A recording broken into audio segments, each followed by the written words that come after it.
Mami moja kene kene nambure puru nuwe pugo Noma Chai.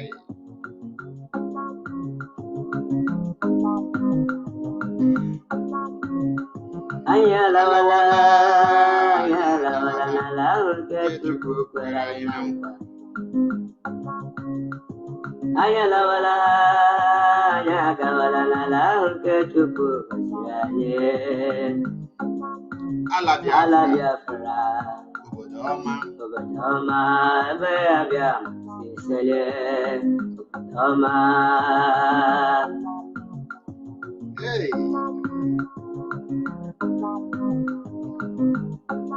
Omo Biafra Chineke weluge ke Chineke ha wee chegidala Chai. Dalụkwanụ ndị ọma na-ege ntị. Ekene m onye ukwu kene onye nta. Wesi ndụ mmiri ndụ azụ. Asị m mmiri ata na m azụ anwụ na. Ka onye chiri onye azụ elu. Onye ụna na onye n'ụbọchị nke taata bụ MAP eziokwu bụ ndụ 1 na Biafra land. Ndị abịago m na mgbede a ka nzi ozi ọma Chineke, ozi ọma nwere onwe. Unu n'anya, achọbụ m itreat this topic n'ehihie mana ndị osochi egbu ha bịa manyegesị aka pịtọrịcha anya bife wee sizie na ngarapịa na mgbede anụwa ka m wee nwee ike wee setụlụọ down wee metụzie aka ọfụma. Biafrans and lovers of freedom, ekene m unu niile, kene ndị ka nso n'ife na-eme. Ndị Igbo na-ekwu okwu na-atụ inu na-asị na isi na-ebu ogidi na-ebu ogidi, isi na-ada ebu ogidi bụrụ ogidi, ogidi anyị ji enye ọnụ. Ọbụla mmadụ niile ka akpọ ka aza freedom fighter. Ọbụla ọgbọ ọbụla ịnụ akụrụ aka freedom fighter, iyalema your weight, iyalema the spirit in you, iyalema the kind of the stuff you made of, ịmapụta. Maka na ikuku kwuo ovulu gị. Ihe anyị nọ na ya bụ freedom fighting. Egwu onye akala obi. Ọbụla egwu enyi na-ezite gị nge bịa nụọ. Na ọ bụ egwu onye ọkala obi, ị ga-emenwu ife dị n'ime, ị ga-achụ nwa aja dị n'ime, ị ga-etekinwu the heat, ị ga-anịnwu obi, ga-cross mu zero your mind. Ihe ọbụla pụta na anya bụrụ. Freedom fighting is not for children, it's not for kids. Ọbụla ndị toka bread mmiri ma. Ọbụla ịbịa zaba afa na social media. Ọbụla ka bịa tụwe gị nwa Chineke, good evening sir, nwa Chineke. That is not a freedom fighter. Now, before ngaba n'iru, m ga-ekene the leader of indigenous people of Biafra in the person of Maazị Nnamdi Okwu Kanu. Onye nke m na-akpọ ikuku a na-afụ anya, the breeze that you can see. When ekenekwa the leadership of IPOB, the Directorate of State, and every IPOB principal officers. When ekene Eastern Security Network, menu menwuri ife, menu nyegolu ife niile ha ji, ma kwechilikwa ka na-enye. Menu na-ebelieve lo in giving up. Menu kwetego yes. Mana Biafra struggle bụ do or die affair. Ekene m unu.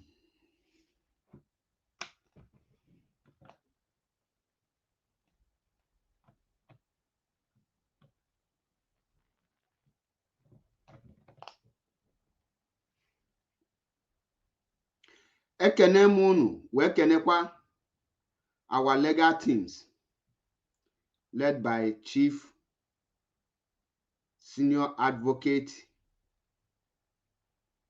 Mike Ezekome, yana our erudite barrister Ifeanyi Ejiofor.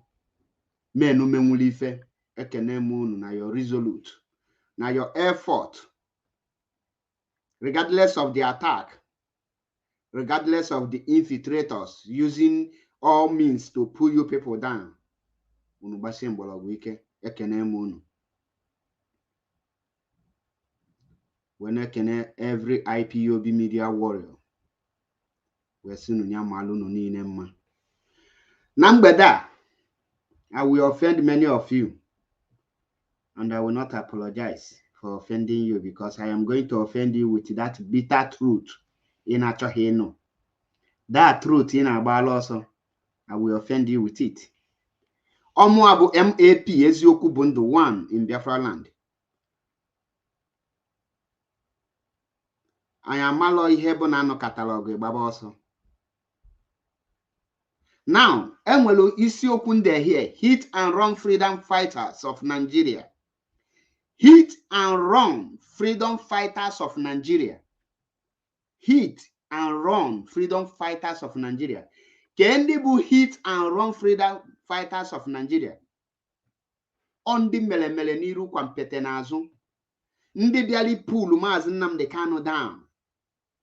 Ndị bịali pool the IPOB down. Ndị ji Maazị Nnamdi Kanu wee ligote iji wee pịatuo Maazị Nnamdi Kanu. Ndị chọrọ pịtọrị nwa Chineke n'onwe ya. Ndị na-eyuzu IPOB wee na-erek havoc na bany. Now, the hit and run freedom fighters of Nigeria. Tata bụ the 2nd day of October 2023. On the 5th of October 2023 bụ a day Maazị Nnamdi Okwu Kanu na-abịa na Supreme Court ka ọ bịa na ndị zoo n'iyi ka ọ na ha n'iyi na their court. Anyị furu ife mee tata ka m wepụta the video ka ọ ya lebu n'ọmụnwa na-ekwu ya. Let me bring the video ka anyị tinye ya ka unu gwa m ka this kind of set of people nja fight for your freedom. Kee ka ha ja fight for your freedom.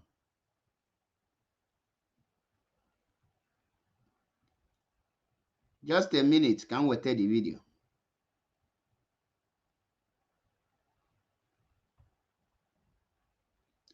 Now, you can see it here at the main Ishango Junction now.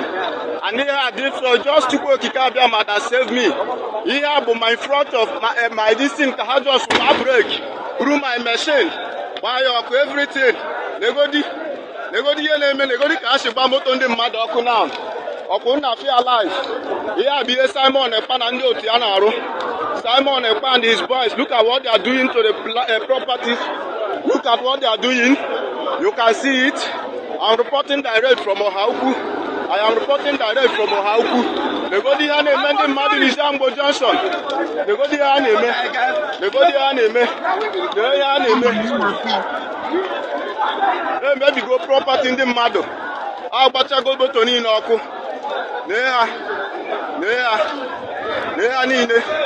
You can see it. You can see it. My own. I'm Nefolia, and they get the voice. The eyewitness, Simon Ekpa boys. Now, get on to your hit and run Nigerian freedom fighters of Nigeria. Now, somebody say that he is fighting for you, not fighting for you. You are burning the properties of Biafrans in Biafra land. You are destroying the lives of Biafrans in Biafra land. You are forcing people to do something against their wish. If the Biafrans are paying attention to you, they could have known that you fix any seat at home.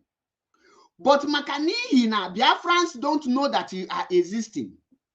Biafrans are malogi. Biafrans don't recognize you. Because now Biafrans, the meaning of leadership, Biafrans are wise.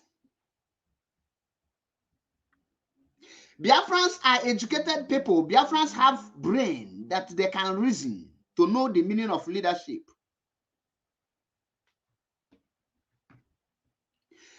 Biafrans knows when order is given. Biafrans knows whom they are following.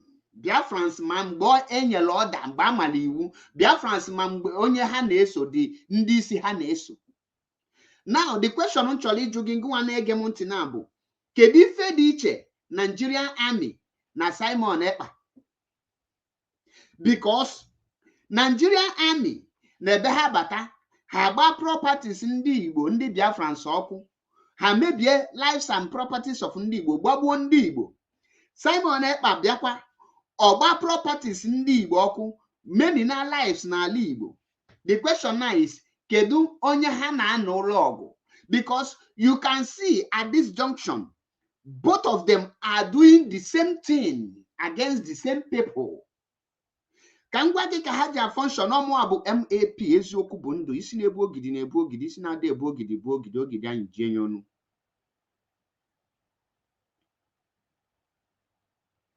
Ka ngwa gị ka ha si function. Simon Ekpa pụta now ozie the touts ụmụazị nna amabeghị ife ọbụla nna amala ego na-ele blọk ozie ụmụazị nna amaghị ego na-ele akpa sementi ozie ụmụazị nna amaghị ego na-ele taya moto ha pụta ha cause this ha wreck this havoc this havoc ha ememina destroy all the properties ndị Igbo. Nyawa bụ hit tawa hit and run. They come, they hit, them scatter things, they run out. Now, which people can make intervene in this place? Which people can get this place? Which people can expecting get this place? Because there is already a crisis. In adequate. Now, nyawa reke havoc, bar properties in the Igbo. Pitoria properties in the Igbo. Munye shops, motos, and many bikes in the Madoku. Now, Tawa Bazioso. The question challenge now, who are the people coming here? Nigerian military will now drive in. Chete, Simon Ekpa boys, Awago. Simon Ekpa boys, I destroy Igbo properties in the Igbo. Destroy your things in the Igbo name. Maybe lives and properties. Now, how about also Nigerian army abiazie, Nigerian police abiazie, Nigerian police abiazie here now. Here hagemebu, they will now arrest innocent people. They will now arrest ordinary people. How ejidezie ndị Igbo the youth. Kedu ha ga-asị gị na ha jide? Na ha jidego ndị mụrụ ọkụ anịnwa. Na ha ejidego ndị gba these properties ọkụ. Akpọzie ha Onongo men, akpọzie ha ESN, akpọzie ha any name relating to IPOB, ewolukwu again, bukwa ndị Igbo. Inegekwa monti. Now, ndị Igbo anwụọ, which means Simon bụ ndị Igbo pụọ. Nigerian army afụzi opportunity ji wee bịazie nakwọ ndị Igbo n'iyi. Because ndị ọgbala egbe ndị anụ emeli ya, they are not the people Njima Nnamdi Kanu. The question challenge you now, kedu ka this kind people ngeju wee restore Biafra? Kedu ka oju ebule gba properties ndị Igbo ọkụ ka egeji release Maazị Nnamdi Kanu? Kedu the actions so these people take? How can these actions contribute in releasing Maazị Nnamdi Kanu? Because these people are killing the Biafrans. Nigerian military, Nigerian government want Biafran properties to be destroyed. Nigerian military, Nigerian government want Igbo properties to be destroyed. They want Igbos to be killed. Ha chọrọ ka egbuo ndị Igbo ka destroy ya akụnụba ndị Igbo. Now, ijiruzi aka gị na-eme the thing. Kedu ihe Nigeria government ga-eme? Ọ ịkwado gị because you are now doing the work of Nigeria government for them. Go sit at home for complete 2 years, now got to 3 years, and there is no any result. There is no any fruit. Now, this man, where he can now, where this boss, where he can now blow high purchase, that is high purchase, balance and carry. Definitely, Oga Kolilo yenwe mota no ugwe because high purchase kono. On where he can now blow next month or next 2 months, Oga Kochugo mota, iwe monyoku, Oga bido na square one. Hit and run freedom fighters of Nigeria. Now you are helping Nigerian government to have an excuse to come to our land to destroy our properties with the name or with the telling the world that they are fighting insecurity.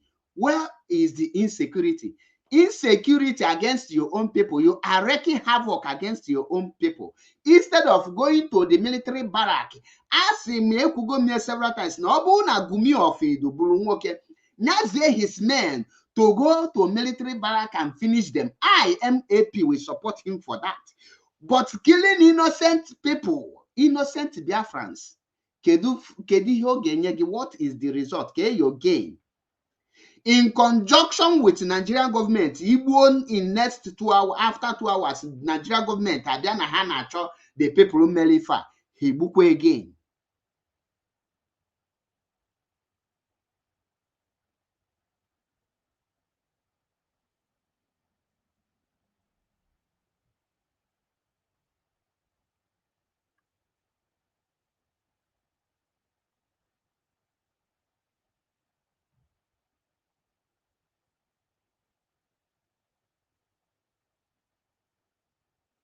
That is why in Jagiunu, hit and run freedom fighters of Nigeria.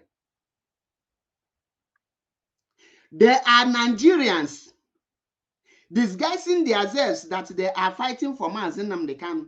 If you want to fight for Mazi Nnamdi Kanu, don't you know the enemies of Mazi Nnamdi Kanu? Don't you know the people that are holding Mazi Nnamdi Kanu?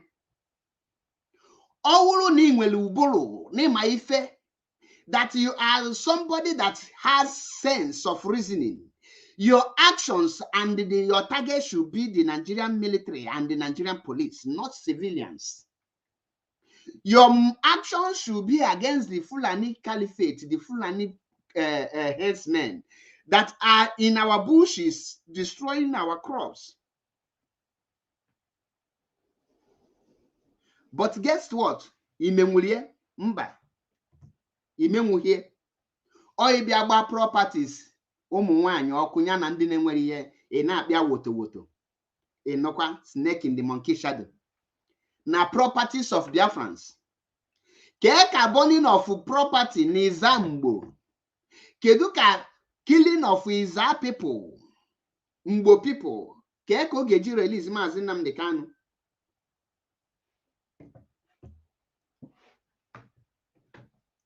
Kedu ka Monday sit at home Geji will release Mazi Nnamdi Kanu? Watch the video again. You can see it here at the Shango Junction now. And here I did so just to go Kikabiama that saved me. Here but my front of my this thing had just break through my machine. Why everything. Negodi cash moto ndị mmadụ ọkụ now. Ọkụ na fear life. Here be Simon Ekpa ndị otu ya na-arụ. Simon Ekpa na ndị otu ya. The eyewitness onye furu ya.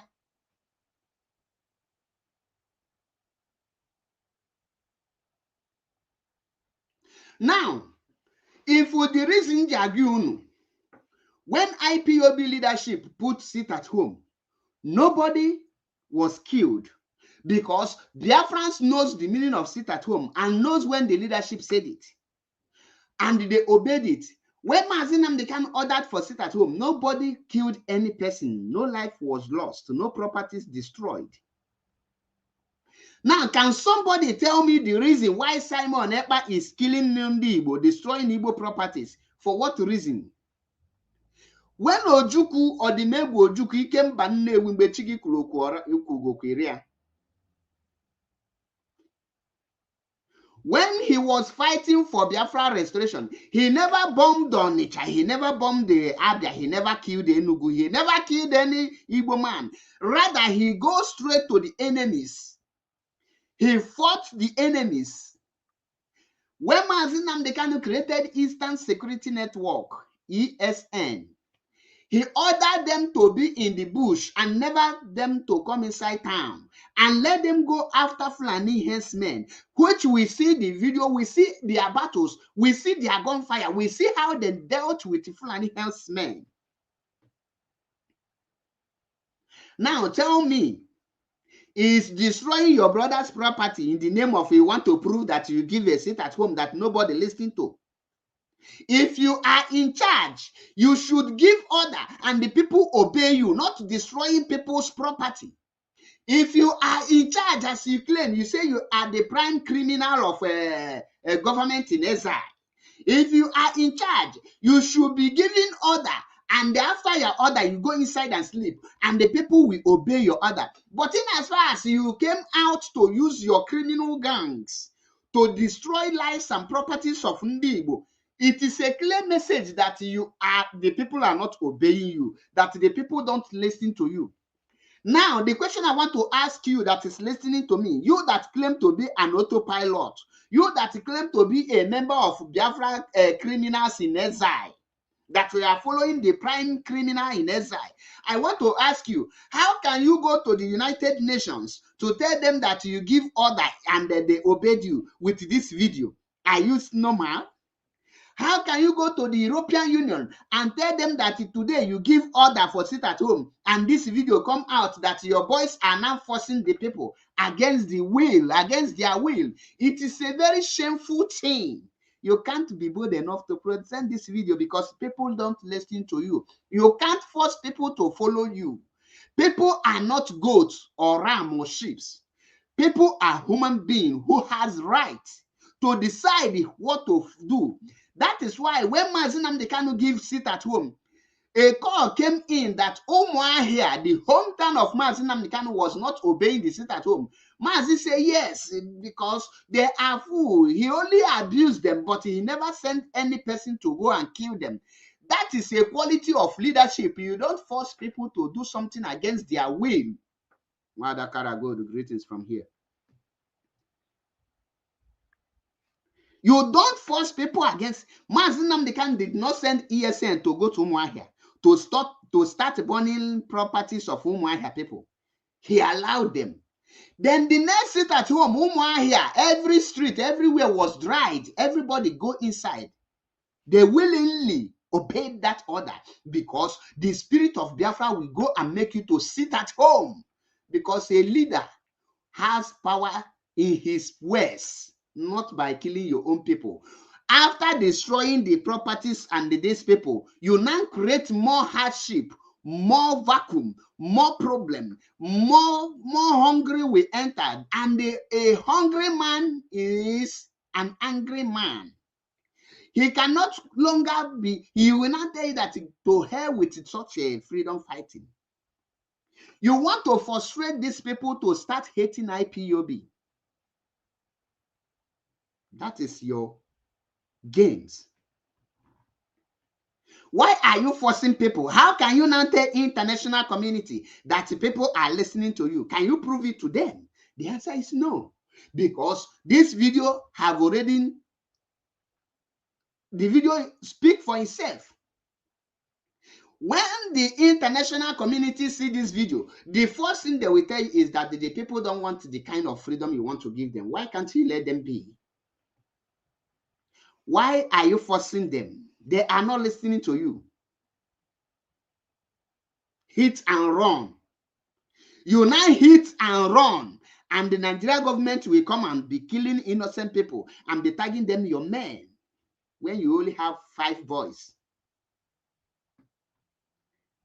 The same 5 people you have, you used to create a liberation army. The same people is your own ESN. The same people is your police. The same people is your navy.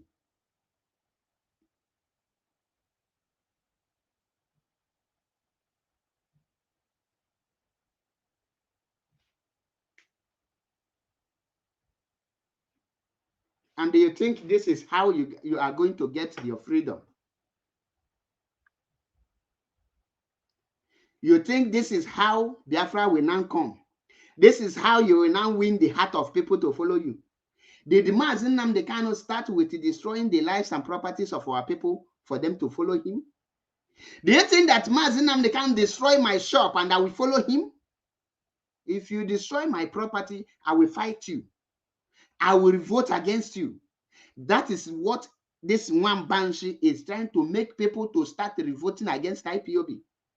When you see the like of Udele, the like of Nkesinonyo Abakonuche, and the rest of them, when you see them telling you, giving you these videos, telling you that is this kind of Biafra we want, this is exactly what Gumi Ofid wants our people to be thinking. You that is shouting woto woto woto woto on your own brother's properties, woto woto on a pregnant woman's life. Don't you know the meaning of freedom fighter? Hit and run. Get difference now between Simon Ekpa and the Nigeria government. Gini diche na hanabo. Or gini bihe diche na hanabo. Nigeria government is killing Biafrans, killing the Igbos. Simon Ekpa is doing the same thing, which means they are on the same mission. Hanabo no ufubo. Ufubo bu hanabo.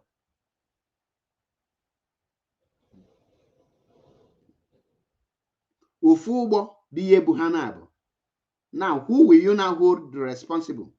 Nigerian government will now see a reason to come to Izambo to arrest innocent youth and tag them Simon Ekpa's boys. Then Simon Ekpa will come to Twitter and say they are not my boys. Of course, they will not be his boys because his own boys is safe in the military barrack where they are hiding. Whenever they want to strike, they will come out and strike. Watch the video complete. And his boys, look at what they are doing to the properties. Look at what they are doing. You can see it. I'm reporting direct from Ohauku.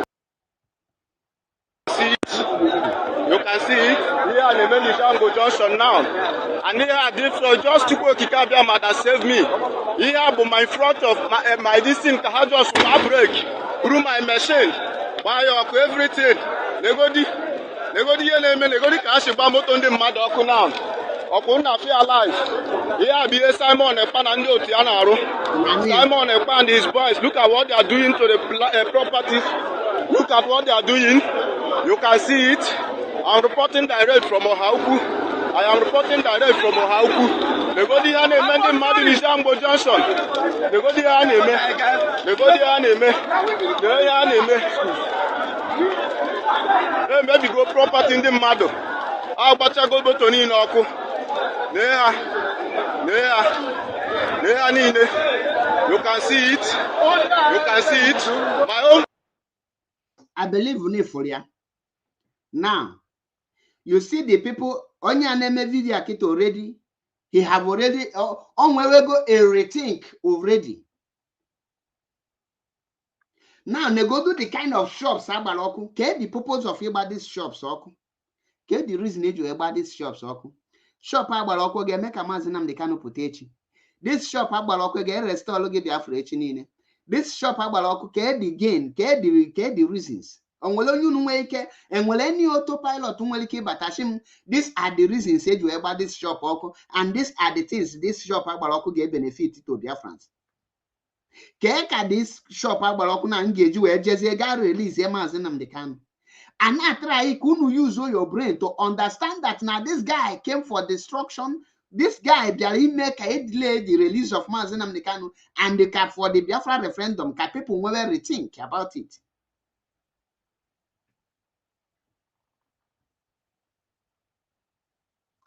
Radical media warrior, I greet you.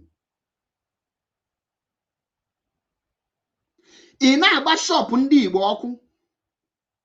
Gịnị ijelokwa na Hausa market dị na Ebonyi steeti na ha mepe ka ịgba anya ọkụ. Ijelo na Fulani market ndị na Ebonyi steeti ka ị ga-agba anya ọkụ. Ijelo na Fulani market ndị na Anambra steeti ka ị ga-agba anya ọkụ. Ijelo na any of the Yoruba, ifunugo ndị Yoruba nọ na Lagos na-agba shop ndị Igbo ọkụ. Ha nwa na-ahapụ ndị nke ndị Yoruba. The same thing mgbe ndị Fulani na-agba shops ọkụ na Sokoto, ha select shop mbụ shop ndị Igbo gbanye ọkụ, hapụ nke ndị Yoruba, hapụ nke ndị Fulani be ha. Nke nwe bịazie n'ala Igbo na-agbazi shop ndị Igbo ọkụ, na-agba property ndị Igbo ọkụ. Who are you trying to impress if not Nigeria government?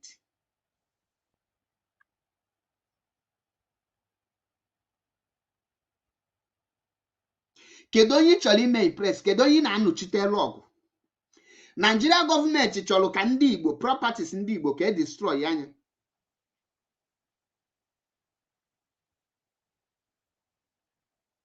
Benjamin, I greet you. Nigeria gọọmenti chọrọ imebi na ndị Igbo. Ngiwa na na-eme the same thing. Ima ihe na-agụ unu here, this is a double loss to ndị Igbo. This is a double loss because Simon Ekpa boy is a butcher shop ndi Igbo niile ọkụ now. Or now, hit and run freedom fighter. He now run out. The Nigerian military will now come and pack innocent Biafran youth, and they tag them the Onongo men and tag them the ESN, and they also carry them to Abuja. From there, transfer them to underground prison in the north, and from there they will harvest their organ. You will not hear from them again. They will kill them. When you ask them, they will tell you it's Onongo men.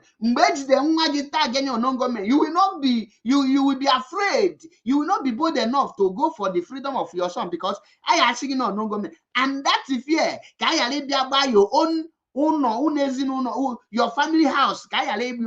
You will now allow your son to go and die for crime he committed not, for something he knows nothing about.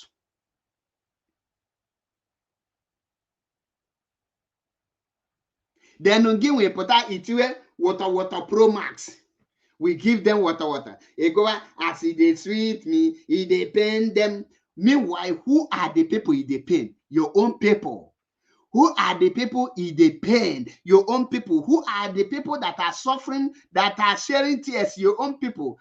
Do you come to rescue your people, or you come to kill your people? Why do you derive joy in seeing the tears and sorrows of your own people?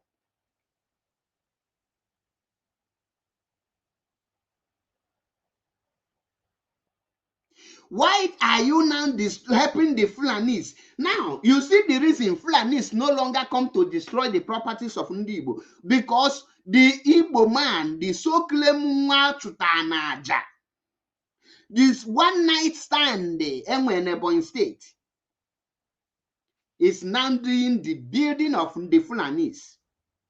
When you are doing the things of the Fulanis, the enemies will now relax because you are carrying out their plan. You are helping them to achieve their agendas. And some of you, out of your stupidity, out of your foolishness, out of your ignorance, you will be clapping your hands for such iniquity, for such atrocities. Why would the land of Biafra rise against you people? Like somebody said, we should call ESN to go after them. No, of course, ESN cannot come after you people. When the spirit of those you people killed will rise against you, you will see how all of you will be destroyed. And here now that the spirit oku ga-agba niile nọ na ajọ ihe na this struggle ndị na-eme ajọ ihe unu eche na nna atụ asị.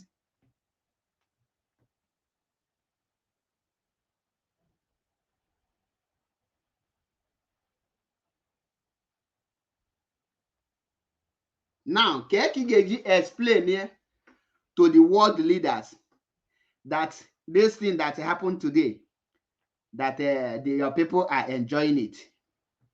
This thing that you are seeing here now, your people voluntarily do this thing.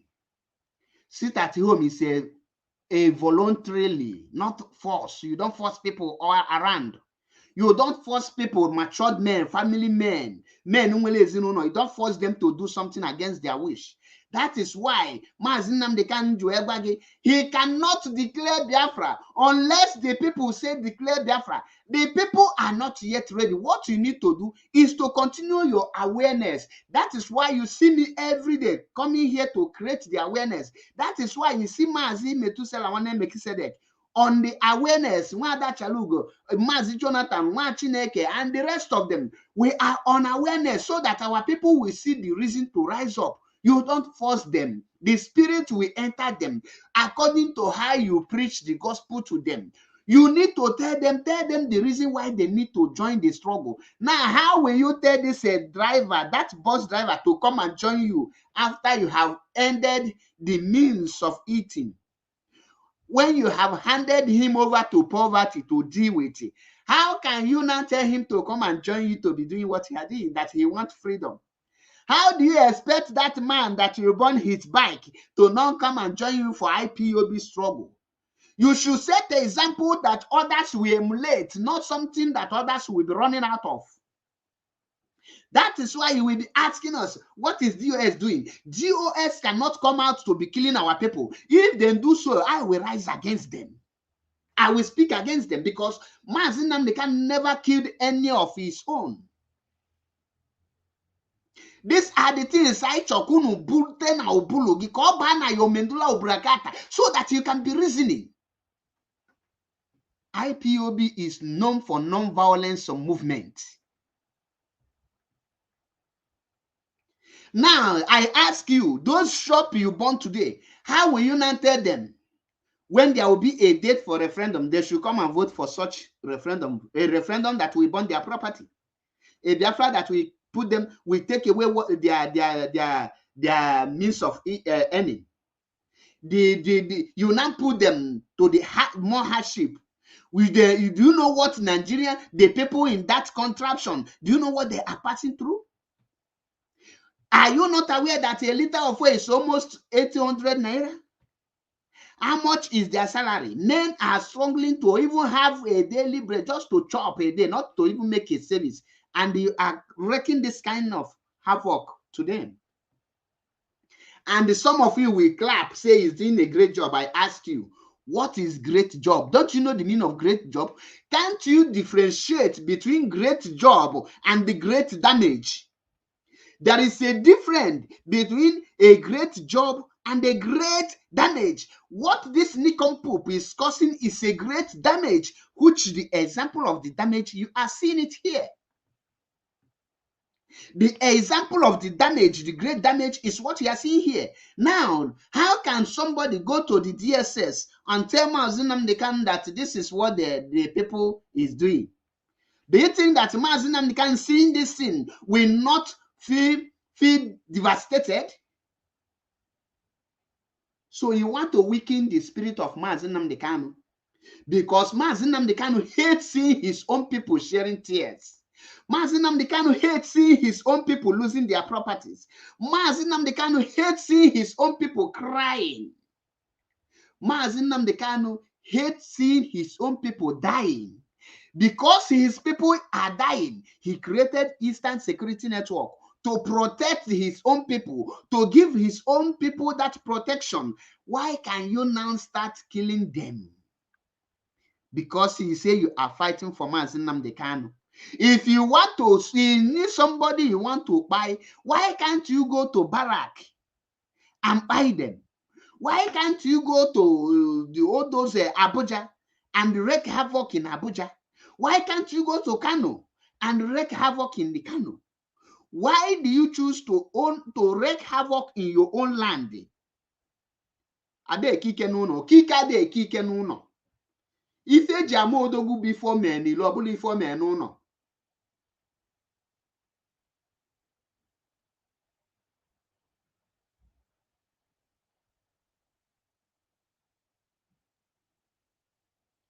Ife ji ama odogwu bụ ife imemulu outside. Gịnị ka imemulu outside? Gịnị ka a na-anụ? Because ihe ga-eji malụ gị bụ kedu ife imemulu outside. Gịnị ka ude Mazi Nnamdi Kanu ji ede na ọ na Fulani n'iyi? Mazi jide ndị Fulani na ha n'iyi. Jide Nigeria government wụọ ha naanị before international communities. Ma jụọ gị, the question I want to ask you now, you that claiming to be a follower of the prime criminal of government in exile, what are you people doing to free Mazi Nnamdi Kanu? Are you people killing the Biafrans to free Mazi Nnamdi Kanu? You are killing your own. So this bus driver now is the person that is holding Mazi Nnamdi Kanu. These Okada drivers, the people that own shop in Mbo, they are the ones that are holding Mazi Nnamdi. Now that you have destroyed their property, have Mazi Nnamdi Kanu come out? Have they released Mazi Nnamdi Kanu? Now that you have wreaked this havoc, have Mazi Nnamdi Kanu been released? Have Nigerian government issued statement talking about the release of Mazi Nnamdi Kanu?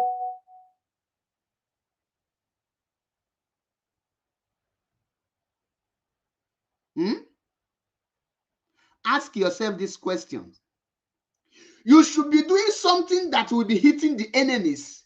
You should be doing something, engaging yourself, involving yourself in something that will destabilize Nigeria. You should be involved yourself in something that will bring Nigerian government, Nigerian to their knees, not something that will be bringing the Alibo to their knees, not something that will be causing pain and agony to the people of Biafrans. Ojukwu never fought against his people.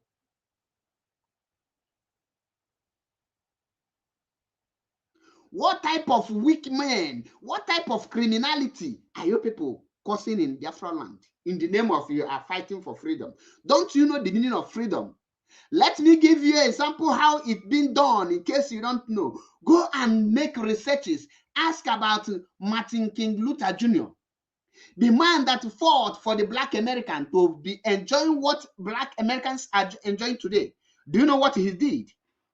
He banned every federal government, everything that has to do with American government to their land, to the extent that their people are not taking the government boxes. What did he do? He created a black market for his own black people. They start growing black economy. They start making sure that they will be more competitive with the white. Then banned anything that has to do with the white people, the government to their own. They go back to what we called local marketing, local production. Then boycott economy of white people. They grow their own economy. They make their own people to value what they have. Then start protecting their own. It give them the initiative to be more creative. That is the reason why Barack Obama become the president of the America for good 8 years, because Martin King Luther Jr. fought for it. He never destroyed the part of Black American. He never killed Black American in order to draw the attention of the white government. He never destroyed the economy of Black American in order for it to be to pain a white American, because he knows that by fighting against his own people, the white America will love him more and they will encourage him, but his people will suffer double of what they are suffering. You must have a strategy. You must have brain. You must think. You stop reasoning from your anus. Nalada bunu.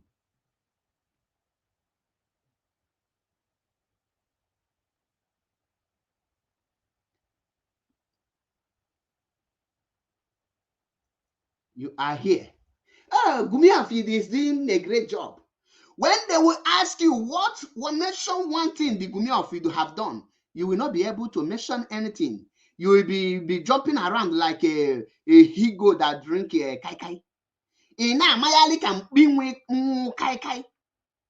If I challenge any imbecile autopilot to come here now to tell me, so this is what Gumi Afid has done, you can never see any of them.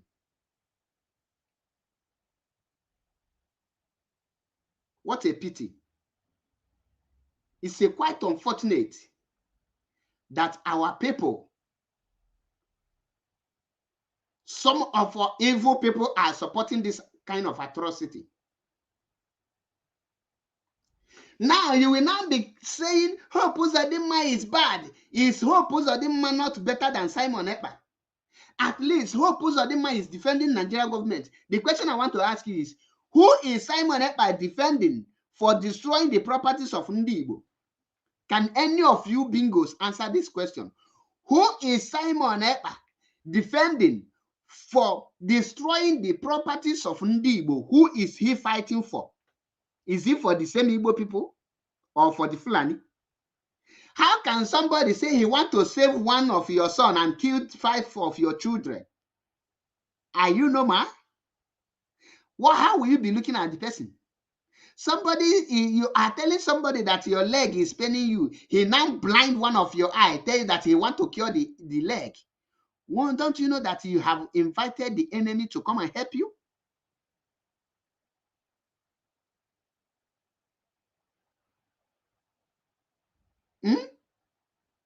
Can't you use your senses? How will you now stand before the world and tell them that you are doing anything? Why? Why are you people this wicked and determined to make sure that you bring Mazi Nnamdi Kanu to his knee, which you cannot? 1 billion of you cannot do it. Let me tell you,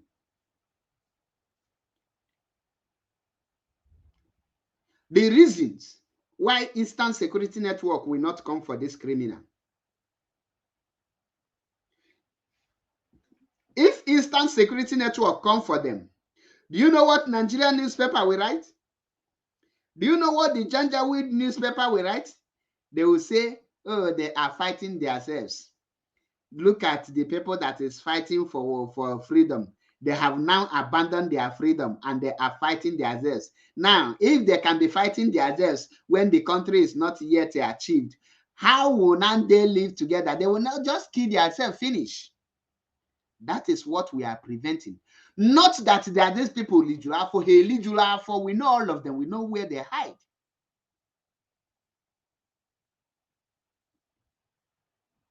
The moment we send ESN to go after them, you will see Sahara Reporters, the Punch newspapers, Nation, Vanguard, all of them will know. The BBC, you think that they are not seeing what is happening today. Even Al Jazeera, all the international media, all of them, you will see that all their eyes are on us. They will pick it. Look at the UN. You shouldn't give these people the referendum. They are not at peace. That is what the leadership is trying to prevent. But some of you, because you don't have thinking faculty, you don't think beyond your anus. You think it's all about water is the code. Who are you watering? There is a lot of things we are trying to prevent.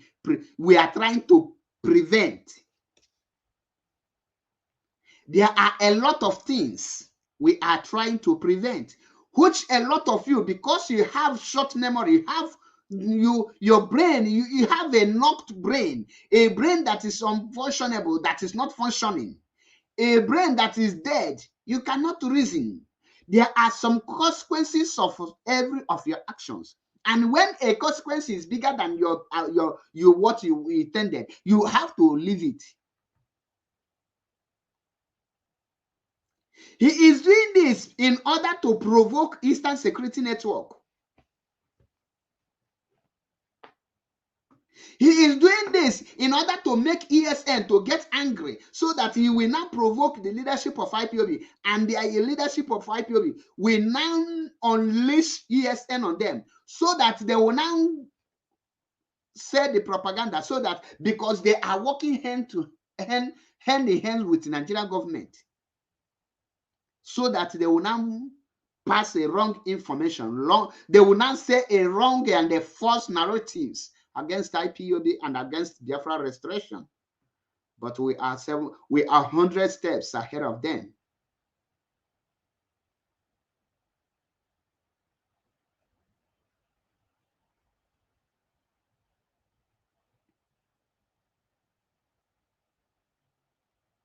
That is why I am telling you now, hit and run freedom fighters of Nigeria.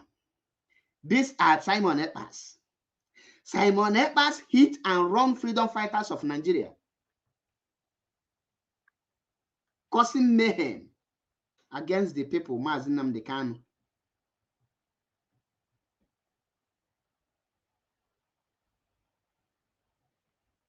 What do you intend to achieve? Can he may actually achieve? Getting a toggle on all this nonsense. Can you a toggle to my jogging? Getting a toggle. Ask yourself, since you joined Autopilot, you that is living abroad, have you go for any protest seeking for Mazi Nnamdi Kanu release?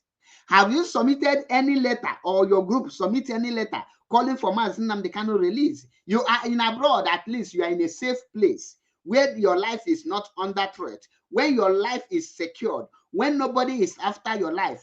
Have you organized, even if it's 2 people's protest, you march to any embassy in the world, any office in the world to seek for Mazi Nnamdi Kanu's release? If you are fighting for Mazi Nnamdi Kanu, what is holding you from doing that?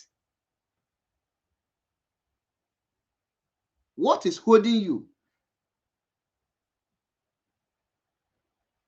How many of you have visited United Nations office? How many of you have visited European Union office? How many of you have gone to White House for anything concerning Mazi Nnamdi Kanu? You have not done that because you are not interested in freedom of Mazi Nnamdi Kanu. It's none of your business in Biafra restoration. You are just marketing yourself, selling yourself. We know all those games. When you arrange with your brother, you go for one of the Dagbo machine, you print a road safety ID card, you put it here. This is my brother. We just capture him now. We will not kill him. All those games are childish games. Come on, upgrade. Upgrade. And I bet you go these games, Gaffe.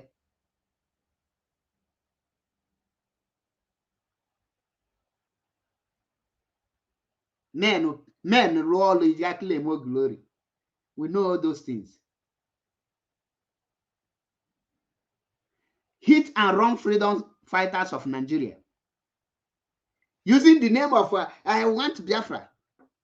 Nigeria government is killing Biafrans. You are killing Biafrans. What do you intend to achieve? Can you actually achieve? Ma jogi.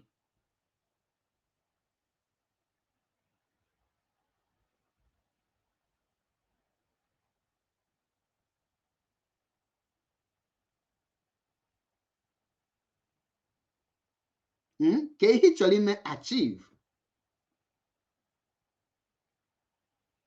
Gindi checking a Nigeria government.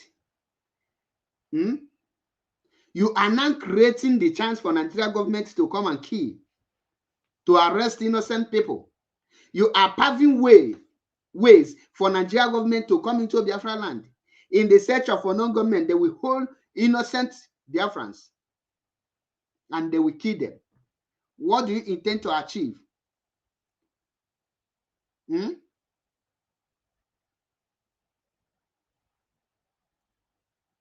Why are you people destroying the properties of Ndibo? Why can't you people face the real enemies?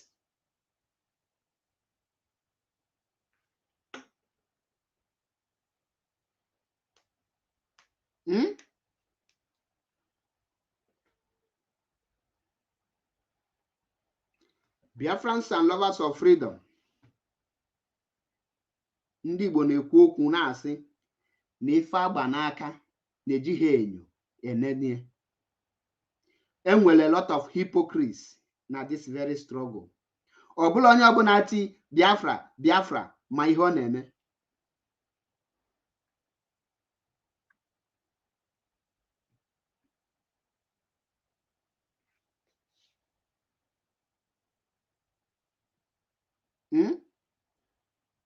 Ịjụọ ha now, this thing happen here. Kedu ka ọ ga-eji help to release Mazi Nnamdi Kanu? Ke ihe anụ ha mee kịta, this very action or prove Mazi ga-eji wee ga court bụ ihe anụ a.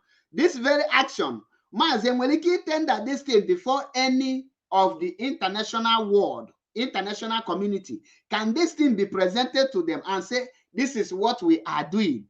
Are you proud of this very act you are carrying out? Can you tell us the reason why you burn these properties? The burning of these properties, what will it benefit you? At least, the reason when Mazi Nnamdi Kanu created Eastern Security Network and ordered them to go for the Fulanis, he told the world that he first of all called for Nigerian governors, the governors of Ndibo, to create security that will give our people protection, to stop the raping of our women, to stop the raping of the killing of our fathers in the farmland, to stop the destruction of our crops in our farmland. And when the ESN catch them, we claim responsible of the killing of their cow. We never deny it.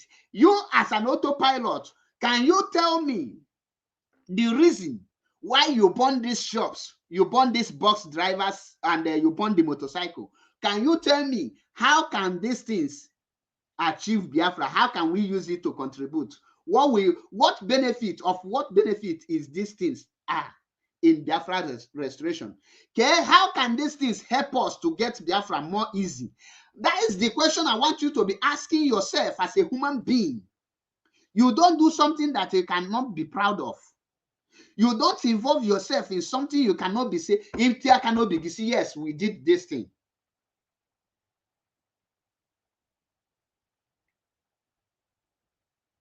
Can you tell us? Look at this thing. Let me play the video so that you can now tell me. You can see it here at the Shango Junction now. And here I did so just to go Kikabiama that saved me. Here but my front of my this thing has just break through my machine. Why everything.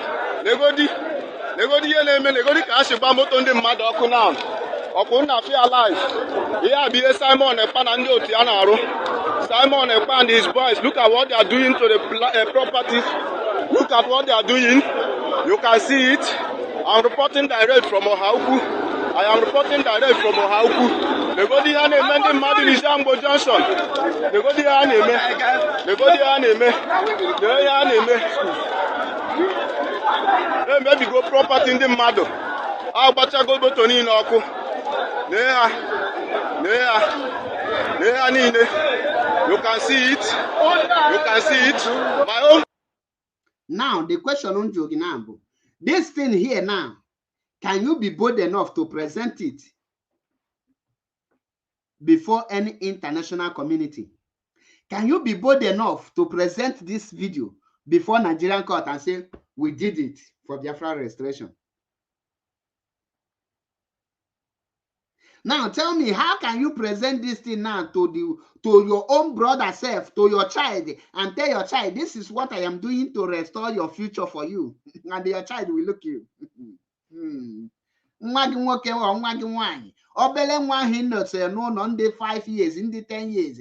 Go see go the video, say no nwa mele ifa ke we restore your nation. Ke genti ke fu de ajuju nwa ho ga ajugi. Obele nwa 10 years ga ajugi ajuju juo gi nna. Kedu ka imebi ihe ụmụ nwanne gị ga-eju wee bụrụ onye ga-eju wee nweta Biafra?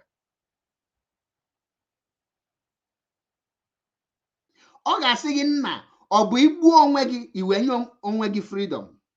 How can killing yourself become a freedom for yourself? Una na-amụkwa ife ndị ọzọ na-eme. Go and check maka India. India sit at home. They were busy creating their own economy. They banned anything that has to do with British. Then get their freedom by building their own territory, not by destroying it. Hit and run freedom fighters.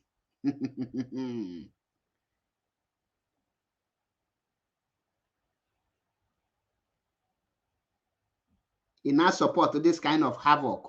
You now support this kind of atrocity. Nda mechena Nigeria government are saying na ha na-achọ the people melifa. He jide the same Igbo youth. Ejikosia ndị Igbo. Jide ha petoliba ha gbube ha sigi no ha wa melifa. Obulu ndị Igbo na anwụ. Nigeria government na destroy property ndị Igbo. Simon Ekpa na destroy property ndị Igbo. Gini dị iche na these people. Simon mission is to stop the development and anything that has to do with the growing of Ndi Igbo. Nigerian mission is to stop any development and anything that has to contribute to the economy of Ndi Igbo. Onwelife diche na Hanabo mission. Nigerian mission is to kill Ndi Igbo, destroy their property. Simon Ekpa's mission is to kill Ndi Igbo, to destroy their properties. Gin diche na Hanabo. Can you now contrast? Can you now add and minus? You see that they are of the same mission. It's the same group answering different name. Just that Nigeria government cannot see opportunity to answer Biafra government. They now create one group and they name it Biafran government in SI, and they put the prime criminal to be heading it. And you are foolishly donating your hard-earned money End of the day, your own property will be destroyed. Don't you have sense? Are you proud of what you are doing today? You say, oh, Mazi, what Gumi of Idu is trying to do, or what he's doing is what Ambazonia is doing. Everything Ambazonia did, they claim responsible. Can you now come out to tell us the reason why he did this?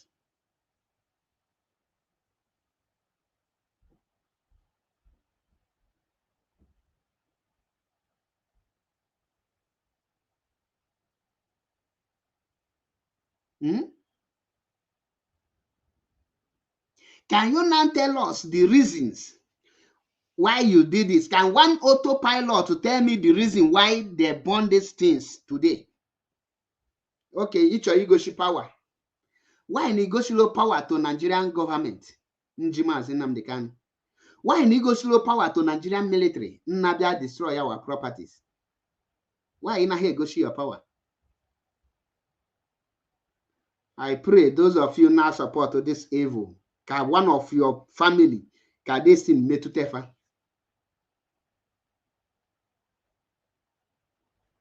Okay, water. Don't worry, una worry now. Very soon, this struggle gaba in this awareness get force to struggle. Kuno for that no na ha akwa igwe na klota. I can on awareness na na machayali ka ewu kai. Manon webe any of your group nko front la sari tukubo. Chipia ka o malo na madono.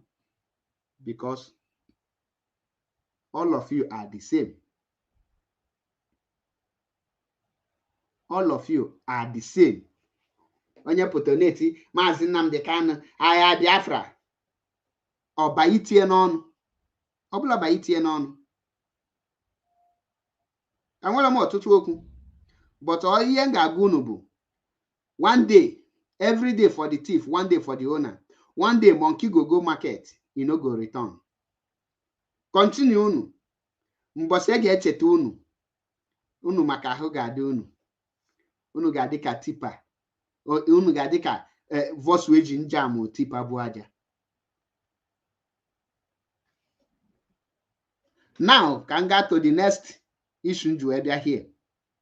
This message nga pass it to Biafrans, then I round it up.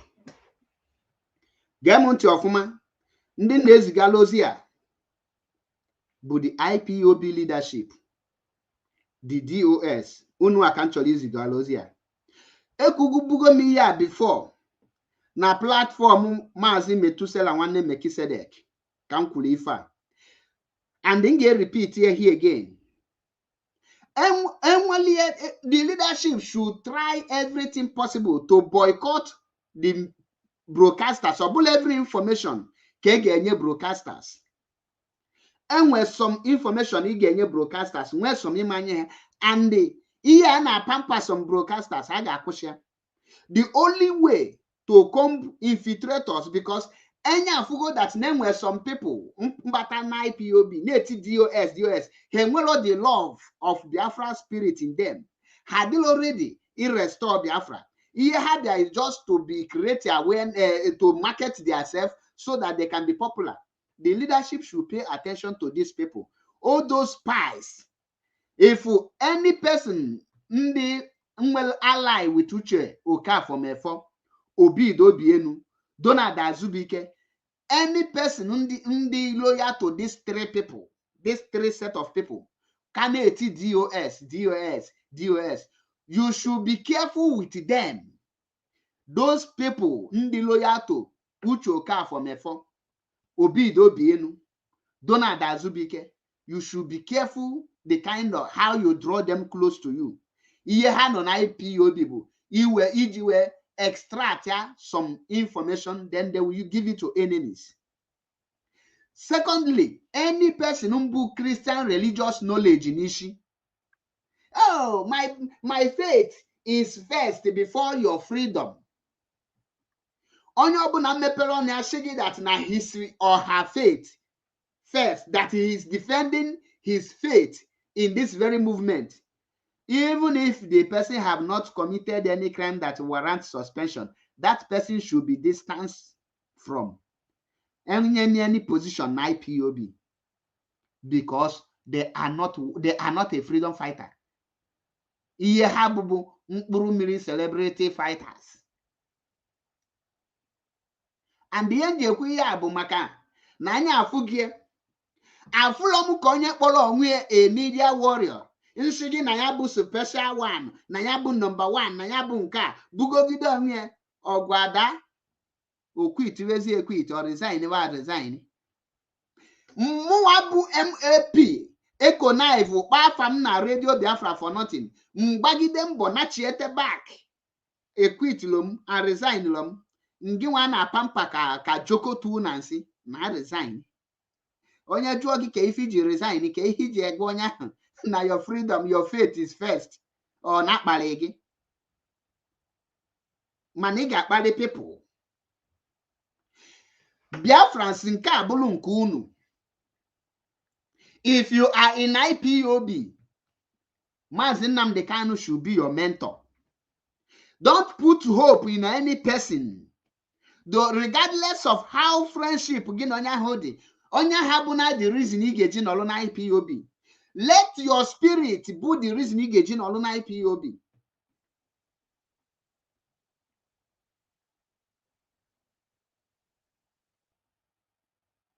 Let your reason, your spirit and your freedom, the reason ị ga-eji nọrọ na IPOB. A freedom fighter don't quit nor resign without achieving. Onye ọbụla nsị gị I resign, that person never one day become a freedom fighter. He is just an agent.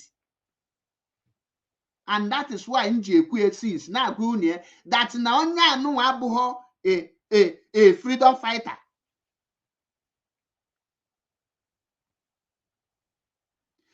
Na onye abụrụ a freedom fighter na asị m Maazị Achebe you stop saying that. The question nchọ ka unu jụ bịa bụ Maazị Nnamdi Kanu isi na ị na fight. How can a freedom fighter abandon his leader in the hands of the enemy and resign, and he want me to look the person as a freedom fighter? Kedu ka ị ga-eji wee abandon all your leader n'ime the hand of enemy, she na resign go, and he say you're a freedom fighter? Because the reason ndị agwụ ya bụ na enwere many people ihe ha nọrọ bụ ka achụsịsịa ndị the main genuine people. Chụọ Maazị Achebe Paul, chụọ Maazị Metusela, chụọ Maazị Darlington, chụọ Nwaada Achalugo. Once it chụsịsị those people dị genuine, ha nwapụtazie shigi na ha resign ya. Suspend them Maazị Achebe Paul, suspend them Metusela, suspend them Nwaada Achalugo, suspend Ejiro, suspend them. Is suspend the che ha ncha niile. Nyawa wụsazie gị na ọkwụsa gị n'etiti ama. These are evil people. Some of you guys are saying, oh, he have done a great job. Or well, any great job, he has done nothing. 0 over 100. Because since the kidnap of Maazị Nnamdi Kanu, on where any exposition this one imegolu, Bastalo Nigerian government, go and look from the day kidnap Maazị Nnamdi Kanu till today. There is no single expose concerning Nigerian government. Then it seemed that he was with you. He just there a spy. Hey, it's one of us now. Which one of you? Ngunu that time. That no, I believe no one did not there. What information can pass you chemefo? Pass you be the obien. Pass and daga pass area. Now, a freedom fighter. Okay, some of you will see he fought when it matters most. So now freedom fighting doesn't matter most to you. Everything have leveled, everything is calm. Can media ka onye ọbụla bakpu mụ nọ na ka efu ka ga-eji kuchikọlụ Biafra land. Your leader, the somebody who lost his family, he lost mama, papa, lost to both nephew and because with 28 men. with 28 men. The person no made the hand of the enemy. Then you now say you have resigned. Ajụọ the reason you akpọ gị thunder gbawakwa gị ọnụ. Mgbe m gwara unu na mkpụrụ mmiri dị njọ, some of you say, oh, Mazi, don't say that. You have done a great job. What a great job. Ọlụ 1/4 of ọlụ nlugol. Una nọlụ there. Never you trust any person in this struggle. This struggle, use your head, run your race. All bụrụ na achọba ndị ga resign, all people like me emela akaja na Radio Biafra kwesịrị resign. But then anya, for that name were some people, majority of them know that time, just native DOS for nothing. People like Mazi Ezejimadu. Where is Mazi Ezejimadu today? I see Mazi Ezejimadu, I know that this guy is not genuine. Because of them, I say no. When these people will abandon this very movement, I have to be there. Men like me need to be there. That is why I swallowed everything. A reason umoto bingo sugako. A reason people never thinking faculty gako. A reason because the freedom, Biafra is first. It's in me. The fire is burning in me.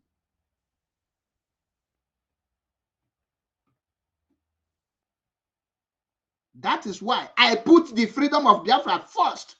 I put Mazi Nnamdi Kanu first. And I say IPOB is above everything I am doing. That is why I never check who is wrong and who is right.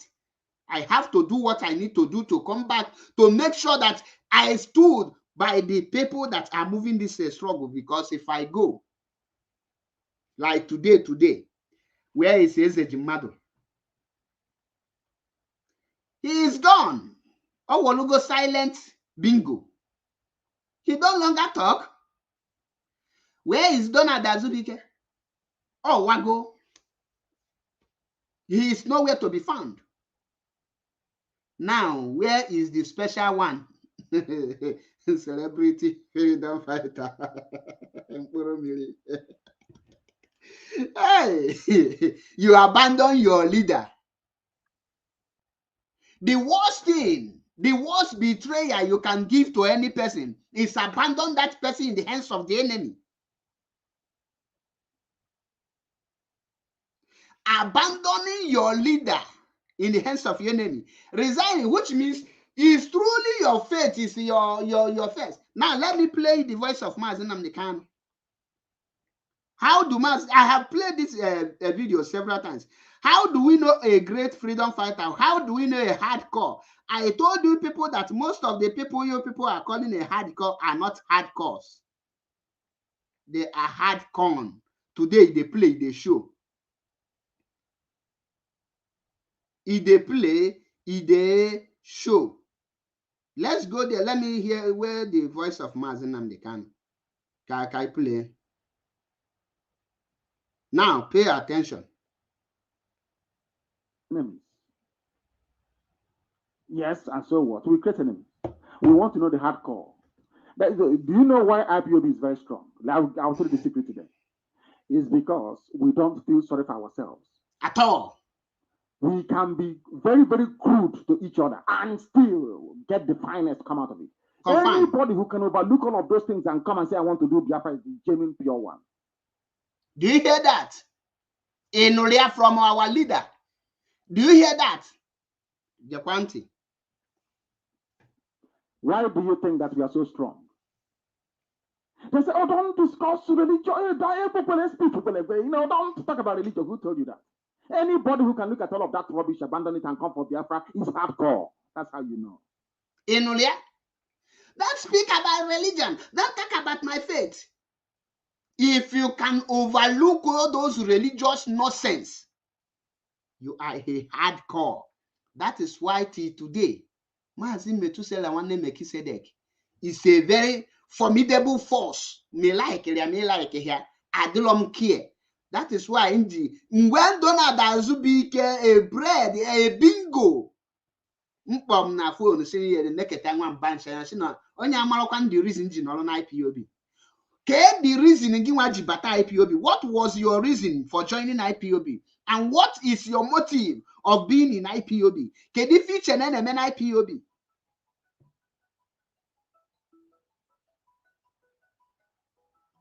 Just a minute.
That is, those who are not born. Sorry for that. Sorry for that. Oh, when Aburi report. When Ozugbo call Obata. And I'm giving you our secret now, isn't it? It's not that we hate any religion. Actually, man, there will be Biafra, and more Biafra, not those who, when the Pope calls you, oh, are you a commander of a sector in the army of God? You say yes. Oh, have you taken your catechism? The tablet together in Akko. Oh, don't do that. Oh, the Pope said you shouldn't be at the war front. He resigned. No, nonsense. He resigned. He resigned on a war front.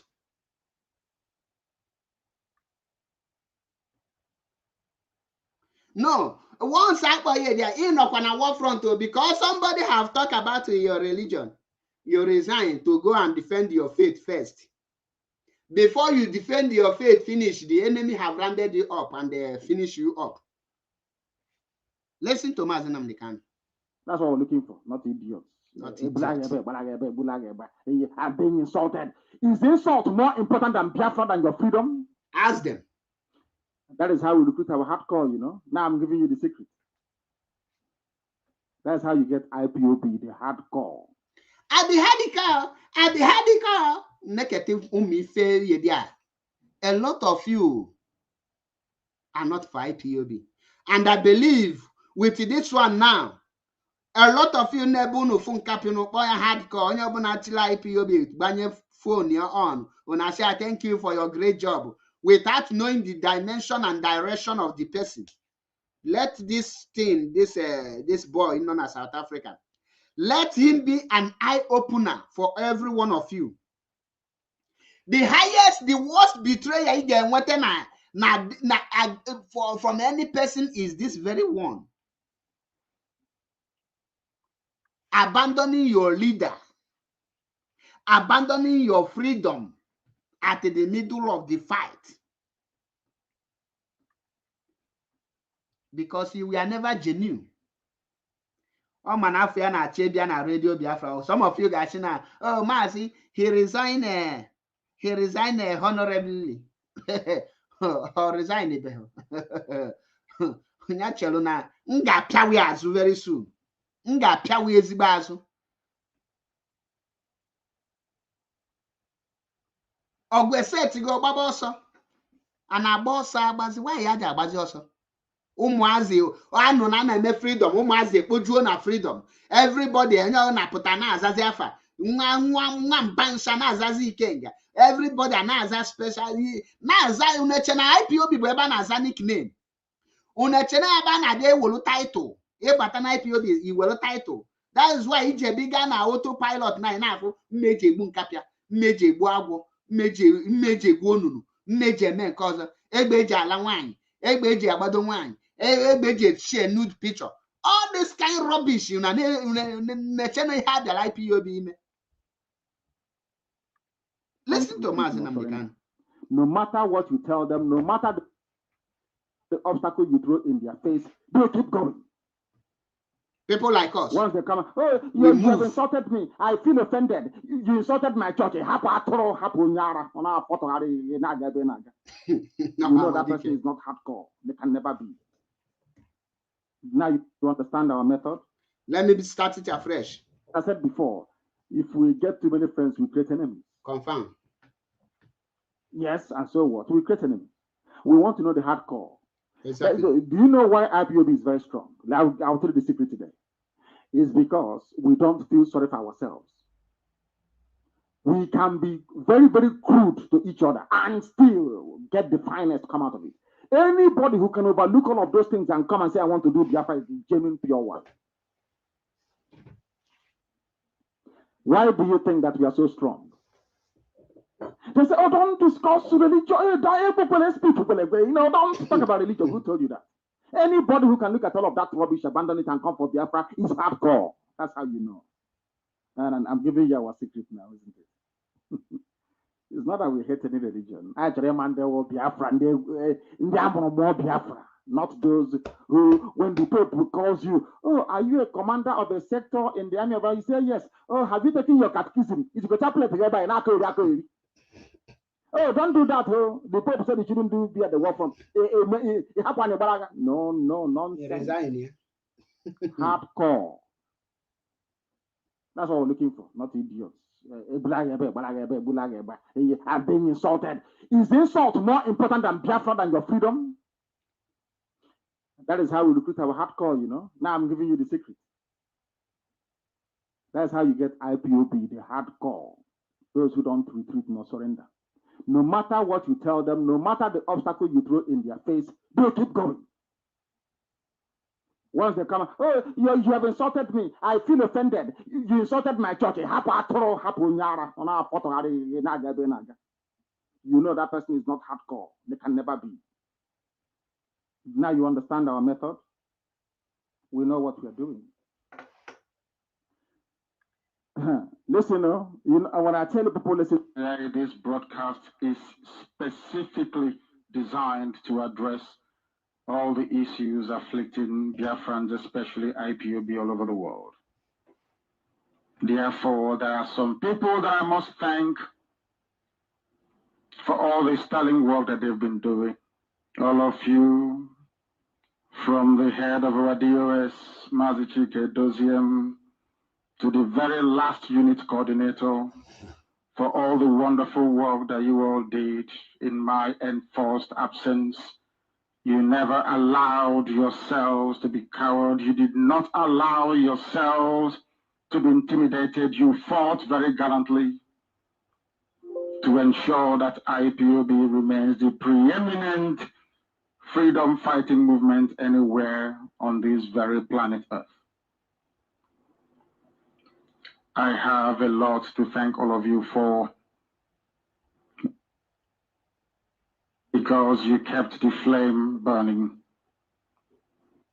Our writers, those of you that fight enemies every day on social media, all of you, from family writers to Muchuku to TBV, all of you that fight every blessed day. Ferocious battle, and we have never lost any. We have never lost any battle. That's it. Any day you see me in Abuja, you get a knife and cut off my head, you will not go to jail. You shoot me dead. If you hear me discussing with any Hausa person, you kill me. Any day I go forward and I come back and I say, oh, this struggle, let's look at it somehow. There's another way to get it. That day, please behave me wherever I am. Do anything to me you like. So that is how we are to get this thing. We are not going backwards. Yeah. I believe you're listening to Mazen Namdekan, you are following. Our leader. We love our leader. We are strong. We are hardcore. I am speaking as the leadership of IPOB. The leader of IPOB, the founder of IPOB is in the prison. He didn't attend the resignation letter. Maybe video, I just feature Mike, Baba also. Man, in for decade. And what I also, we quickly, if you chase Mike, take up also. Because Your evil underground with politicians have been leaked. Ichena ya malo. Ana ebe mpụta na-ekpe ekpere nsị Chineke. Ndị niile na-pretend nji afa DOS na-pretend na ha nọ na this struggle. Ndị niile ji afa Maazị Nnamdi Kanu na-pretend na ha nọ na this struggle na-egbu Maazị Nnamdi Kanu mma mmiri ka ọkwụ ndị nwụrụ anwụ banye ha n'ime. So don't think na ndị na-resign ma ndị na-agba ọsọ na ha ji anya ha. Ha ejiri anya ha. The spirit of Ikonso and the rest that have died is now fighting them woto. And they are running. Now, for those of you in China, they are na social media, they are making them. Can pull another voice of Maazị Nnamdi Kanu? Kemalu, the reason you are joining IPOB, because I don't know the reason why you are joining IPOB. For me, I joined IPOB to fight for my freedom. All who go to Maazị Nnamdi Kanu put outside the chinine, see na ya there, Messi. I can't give up. I can't give up because I will start fighting. Nga-agago kwurie mkpọ onye ndu ọzọ m sị ya nye m mma ahụ o ji agabu ọ bụrụkwa mmụọ nke ike ọgụgụ anụ onye m nke ahụ were chido until Biafra is restored. Anya abịago na ya abịago ịnakọta na ịdị akọọla m dịka sị Maazị Achebe nke a gbafuo. You are evil. Your evil in IPOB is what is pushing a lot of you. Onye ọbụla ifu na resign at this junction, ọ naghị resign with Anyoma, ọ na resign because now the spirit of Biafrans are chasing him because he is an evil person. How can you abandon the leader of indigenous people of Biafra in DSS if you are not a saboteur? If you are not a sabontike, how can you resign at the war front, the middle of the war, if you are not a sabo? If you are not to Sabon Tike, why are you resigning? Because you are Ezigbo Sabo. Where is this video? Because Achomka, our people know the voice of the man they are following. Now, Bole Pota, Iyalema, the only name, Iyalema Hanako, Ipotena Koeri, you will title, Ko the title Nazabeho. Ndị na-aza mmeji egbu awọ, mmeji egbu nkapịa, mmeji egbu ngwere. Special one, celebrity native daughter freedom fighter, the #1 man, strongest now resign. Ọ dịkwa funny chịkwa ọchị nwanne ihe nne na ọwụ na owe gị iwe ga-akwụ ụdọ abịara m here to please you. Ịnọkata resign ya. Is Maazị Nnamdi Kanu out? Have Maazị Nnamdi Kanu be released? Can this video save Ndi? I have a lot. Now, some of you Nasi, oh, Mkpuru Mmiri is this, Mkpuru Mmiri is that. I believe you are still now telling me the great work. Uche Okafor Mefo stood for Maazị Nnamdi Kanu in 2017. He never resigned. He makes sure that Maazị Nnamdi Kanu come out before he now starts misbehaving. The moment Maazị Nnamdi Kanu was kidnapped, Opula was resigning because these are the product of Uche Mefo, product of Obido Obienu, product of Donald Azubike, product of one Nigeria. He may find you back attack, Abia for you, a mebega attack. He may expose against Nigeria government, Ibulu enemy, a mewega attack. Kebe this broadcast dị kwan kita need ya ka ọ ma apụta ka broadcast ngechekwala ọfụ na wa for this ọ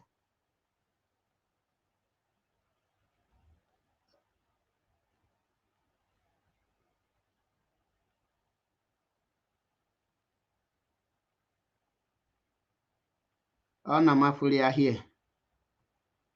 Let me check my computer then because Awatarazim.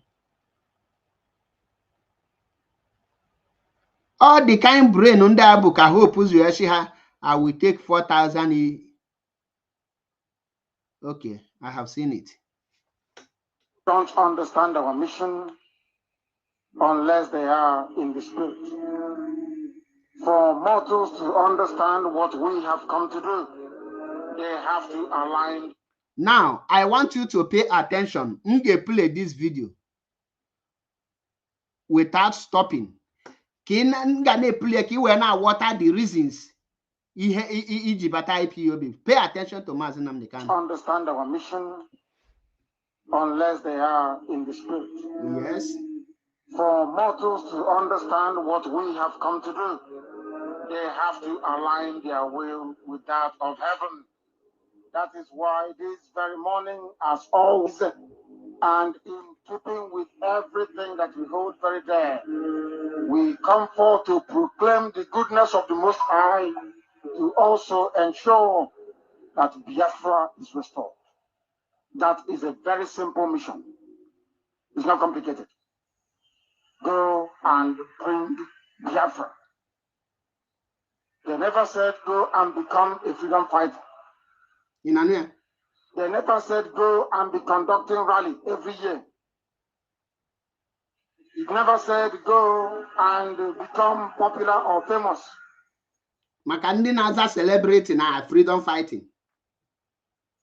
They never said we should come to do what others have done. Okike said, pave the way.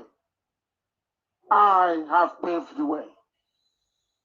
I will command all the angels of heaven to make sure that IPOB is given enough protection to ensure that this my kingdom comes as it is here in heaven. That is our mission. That is our commission. That is our instruction. And we must execute it. We are truthful. We are honest. We are sincere. We don't prevaricate. We don't retreat.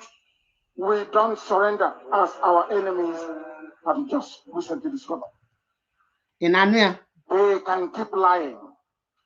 I told the zoo, and I'm a if you're a journalist and you're worth your salt, because I did not give them money, they don't want to write the truth.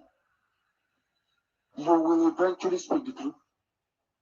We will force journalism in the zoo to change.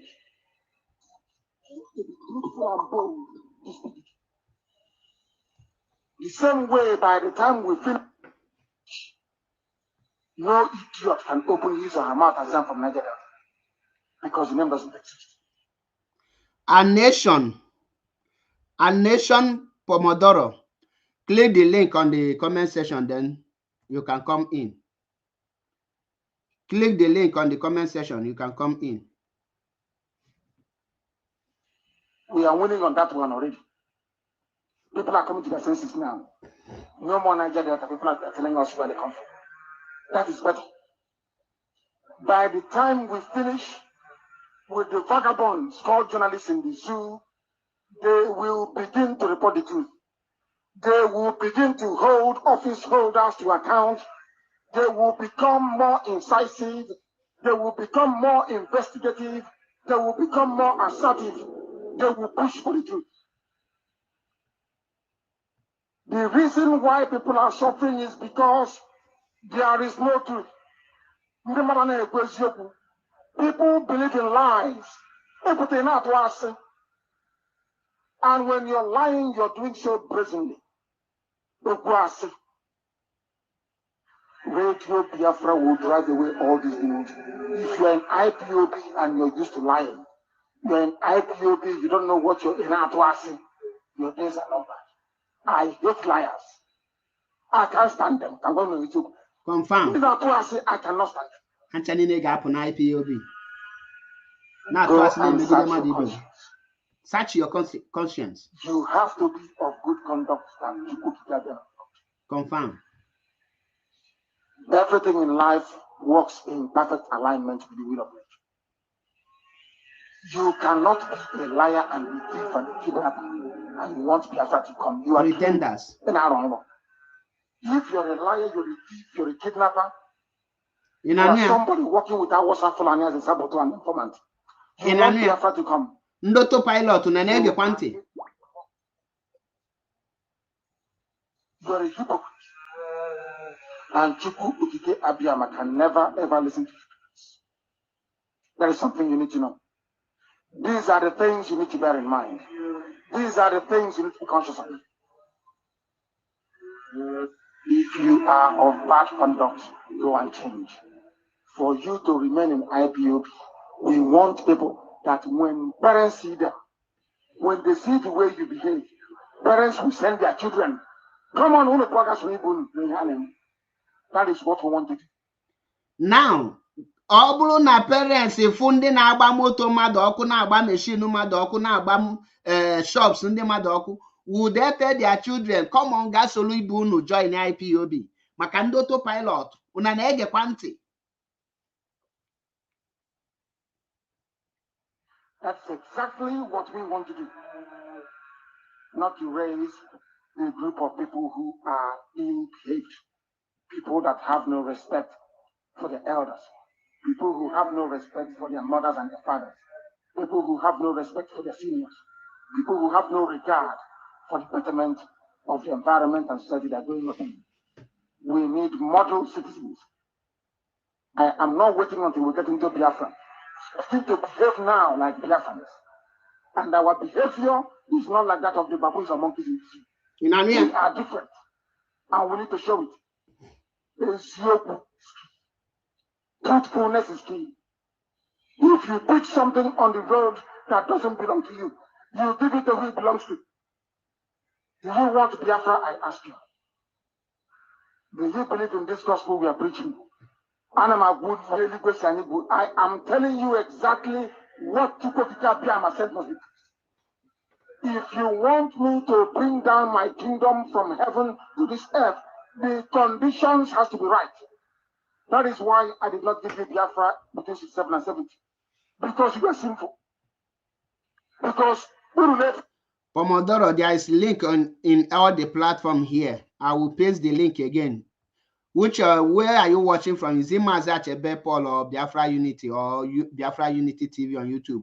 There is link in all of them, and I will post it again, so you can just follow the instruction and they come in. And now, also, you were idol worshippers. Anything I tell you is correct. Men are worshipping idol out of ignorance. Men are worshipping idol, white man's idol, out of ignorance. That is the only thing saving you. Can you know here this morning? The only thing saving you from the wrath of Chukwuka Biama is that you are doing so in ignorance. That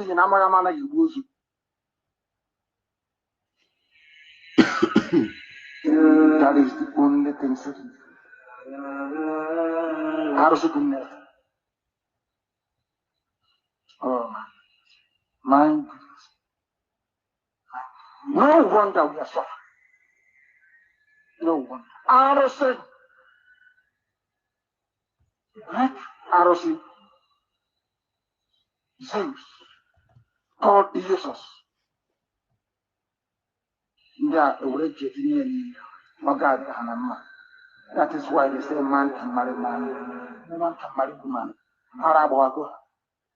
And in the end, Islam is saying that they are the only three countries to save humanity. This is the name of it. I believe now, that is the voice of Ohamadike.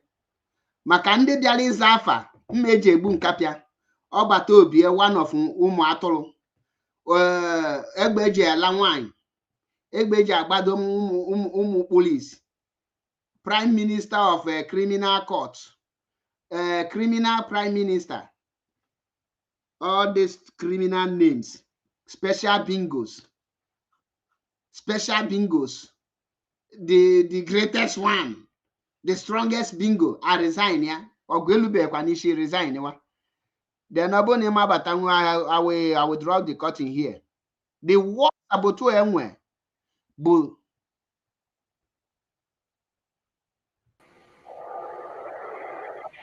how's in there? Yes, can you hear me? Loud and clear. I just want to confirm that your system is working so that they will not give excuse of not coming. I have not much to say. I just want to put my voice and there to confirm that You are doing a very good job. Even though I'm working on my system, I'm still enjoying your broadcast, and I love it when it comes to a debate. And somebody say he want to come in. I say, okay, let me control whether your system is in order. My system is not. I have 3 laptops here. Once one misbehave, I switch to another one so that nobody will give excuse. All right. I don't have much. Just continue doing a good job, brother. Thank you very much. Ndewo nwa Chineke. Daalụ.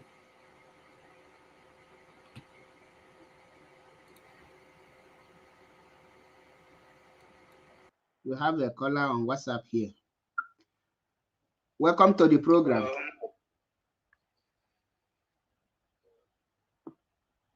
Daalụ nwa Chineke.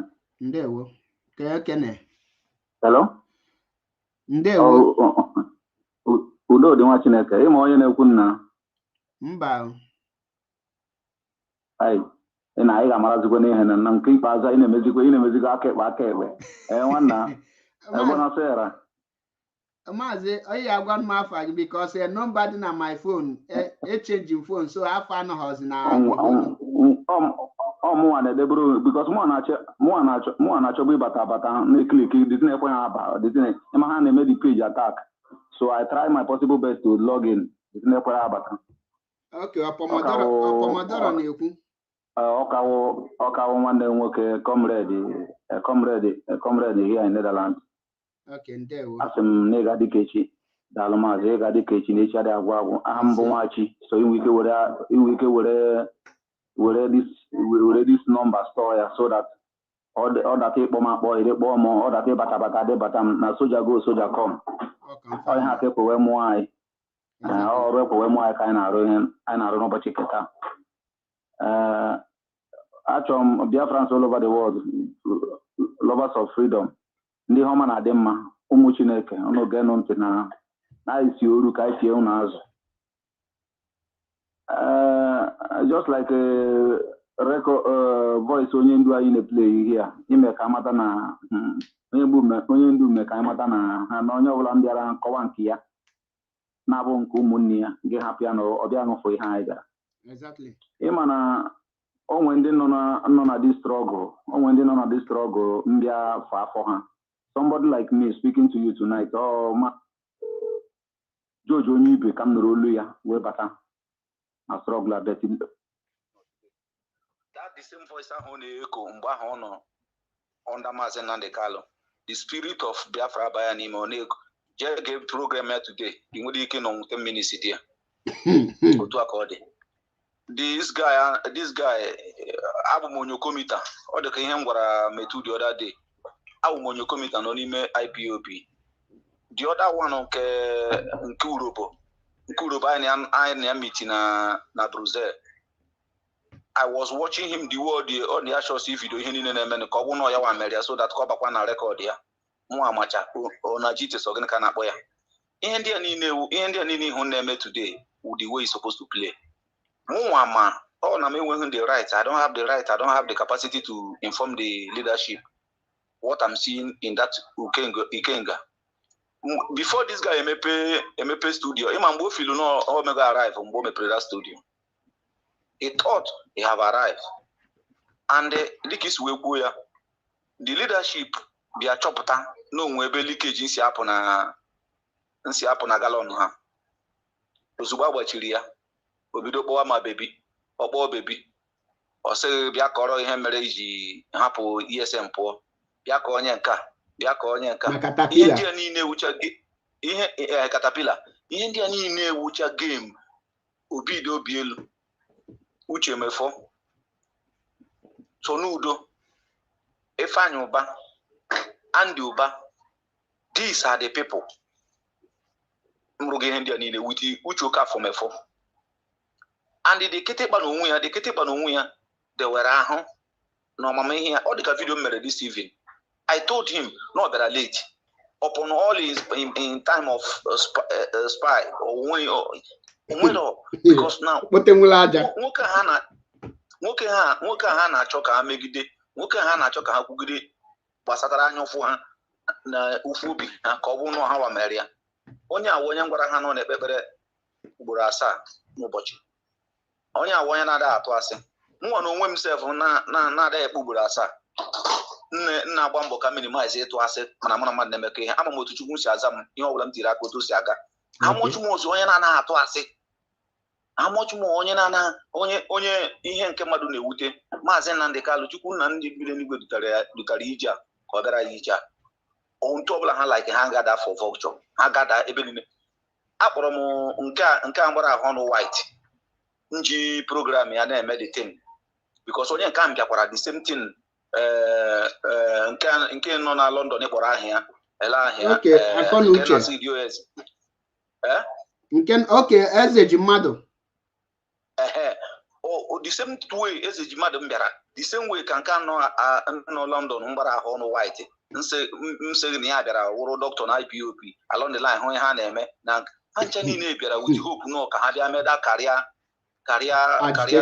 development of politics mhụzie na ọ bụghị ihe ha mkpedo ha mbụ n'obi wee bịa ka Maazị Nnamdi Kalu mkpedowere ha nche niile ọsọ na-eme ọsọ a na-agba ha agbata ha and ihe a niile ihu na-eme today ọkwa ifu that guy a na-akpọ Ikenga ọkwa ifu that guy right from the first time mgbe ahụ ewu ọhịa nwa bingo a ele ahịa ekperima nzuzu gị ha niile zuru two question ahịa jụrụ ya I could remember na since ejidere onye ndu onwebeghị any blessed day this guy kwuga okwu against Nigeria government so naanị ihe ọ na-ekwu onye metaga ya na onye na-emetagaghị ya onye ndị against na onye na-adị against this is wucha that information ahụ ọ chọrọ and mgbe ọ bịa hụ na this information adịghị elikizi because ekele dịrị Chineke dịka Maazị Nnamdi Kalu gwara asị it will take them million years to destroy IPOB whatever they are doing. I told them even here in Netherlands many of them come for document ngwa ha na document agbara ka ha na-ewere ha na-abịa ewere ya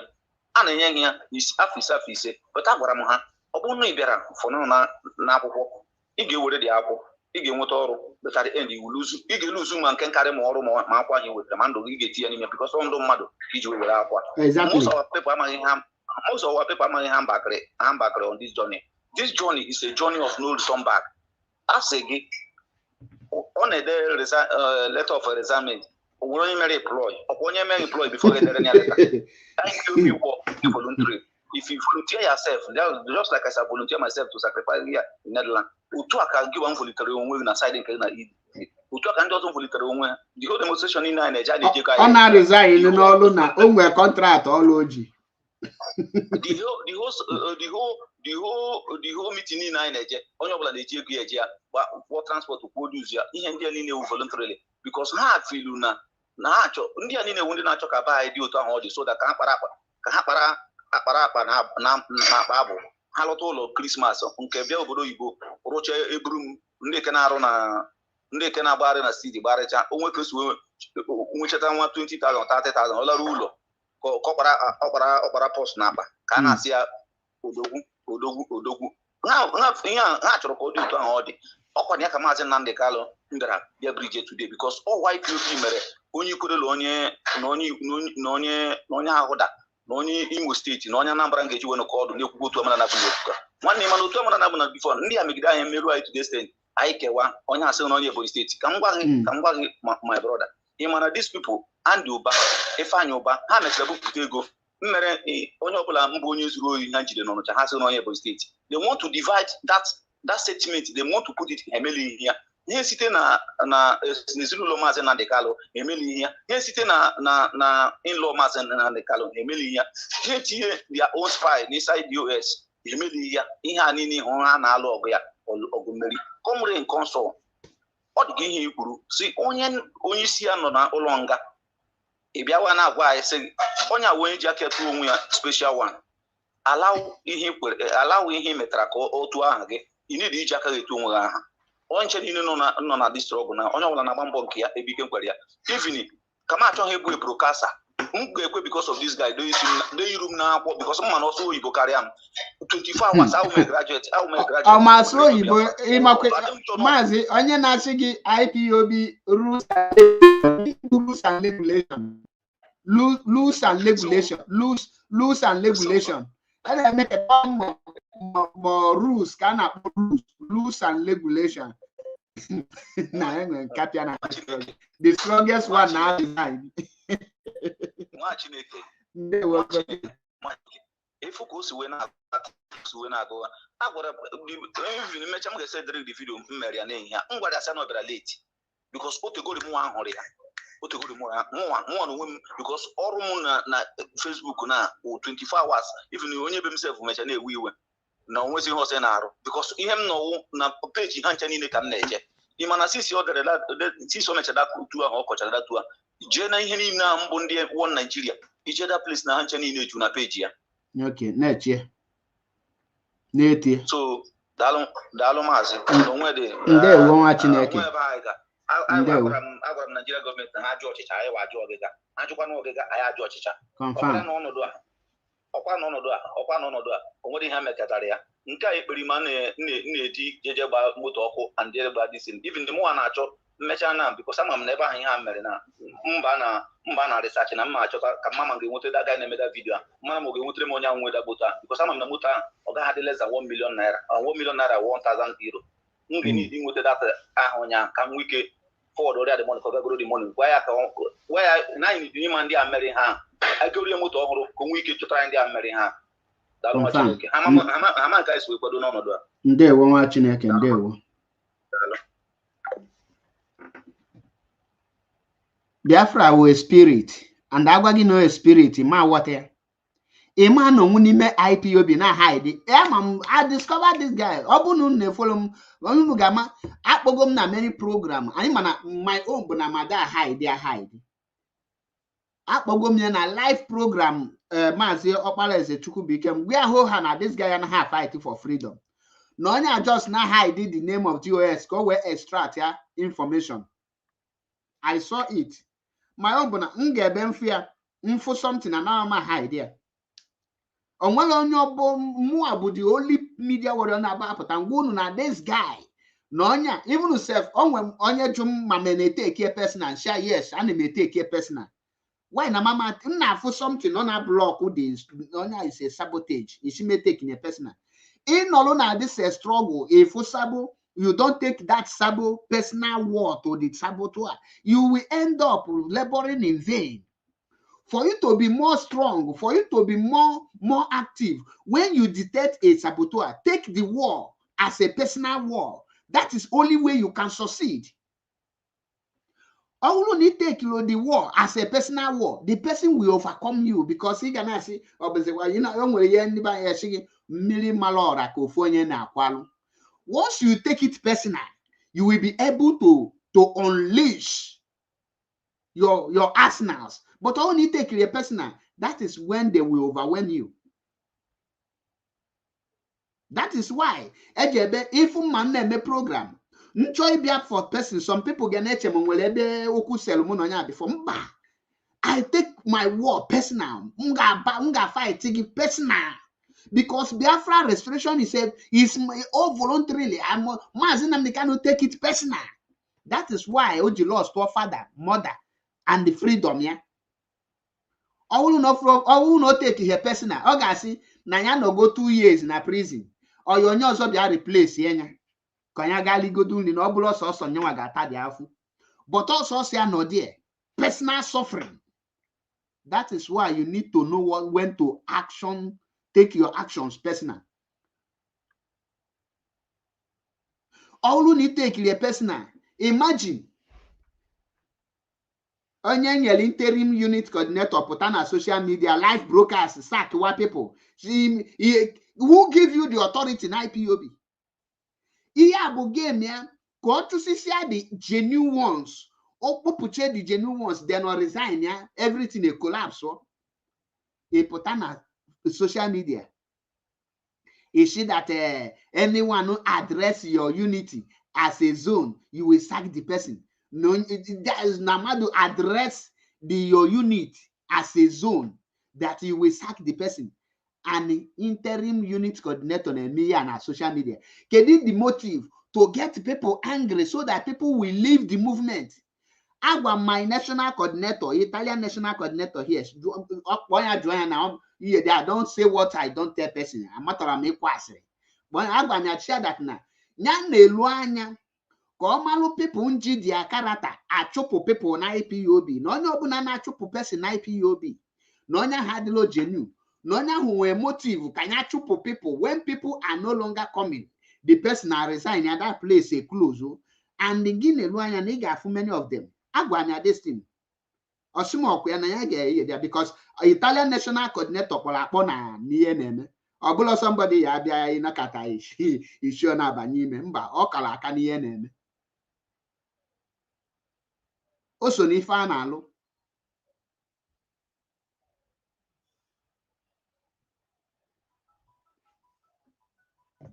I have another caller here.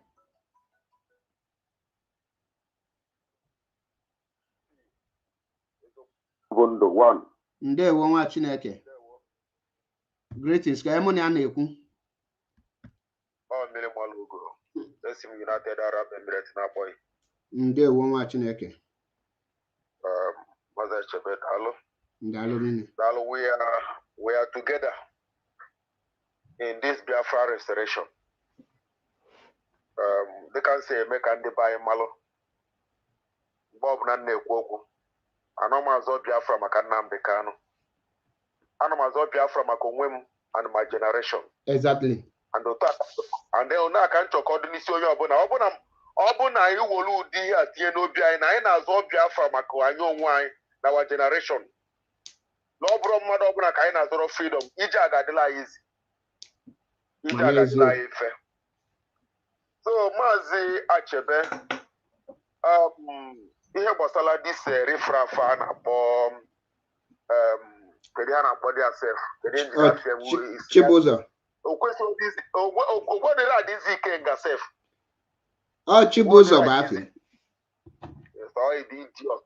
It's a fool. Ka m gwa gị nke bụ eziokwu, ajọsụ m na-eme ka m karịa the guy along na this Biafra restoration. If onye a na-enye broadcast ọ na-adị ka ebe a na-eme joke. Ọ na-adị ka ebe mkpụrụ mmiri na-adị too much na arụ ya na ọ na-agbafe mkpụrụ mmiri oke na ọ na-adị n'oke ebe a na-eme in short ọ na-adị ka ihe ụmụazị just na-akarị ya long ka ọ bụkwa alụfụ ka a na-akarị ya long mana otu o si wee pụta ihe ọfụma kịta maka resign apụọla onwe ya ọkwe na-aghọta ọ ndị a na-asị awalide akwụ gị n'iru kwụrụ gị n'azụ kwụrụ gị n'aka nri give us order. Egwu esie n'ike na ọmịpụ egwu esigo n'ike ọmịpụ ọ kịta ka eji ama ndị akwa siri ike n'okwu. You understand? Kịta ka eji ama ndị akwa siri ike n'okwu. So I'm happy. So say you like gị so much more Methuselah, Biafra child, all our media warriors. Nwada Chalugo, fearless evangelist. Thank you very much. In short, IPOB the special. Unu the special. Look at if this time around, eba si se jena, eba ka iga neje, maka eba ka nsogbu anyị dị. Confirm. That place as I get jena. That place as I all the religion na anụwa eji destroy the prayer of our people. Ebe asị anyị eje na IPOB adịrọ ka ihe ndị Igbo anyị na-ekwu ata without number. IPOB the special. That is why our leader say after na anyị restore Biafra na onwere ozi ndị ga-adị ka anyị again. Ọnụ na-amarụ na IPOB members dị ka ndị amị nwere ihe dị iche na IPOB members na ndị amị. Don't look anybody face. Anyị na-ele mmadụ anya n'iru, but we respect everybody. But if ebe afọ ihe na-emebi ị na-asị anyị eje n'ebe a ka anyị ga-eje. Do you understand? Exactly. So ife okwu ikpeazụ m nwee ikwukwa awụ ihe gbasara this idiot na-adị ata atụ si n'ọwụ na-arụ na Nigeria gọọmenti ikwuwalụ welu wee na the wife in Finland wee na-alụ ọlụ ọjọọ na ekperima na Finland. Do you see that guy? You see that idiot? Na ụmụnne ya anụnwa o ji na-edi amụọ m ka mmadụ ga-esi na-edestroy ihe ụmụnne ya. Ịmakwa ebe DSS office dị, ịmakwa ebe Amị Barak dị, ịmakwa Abuja ebe eji awa leader ijere ebe afọ.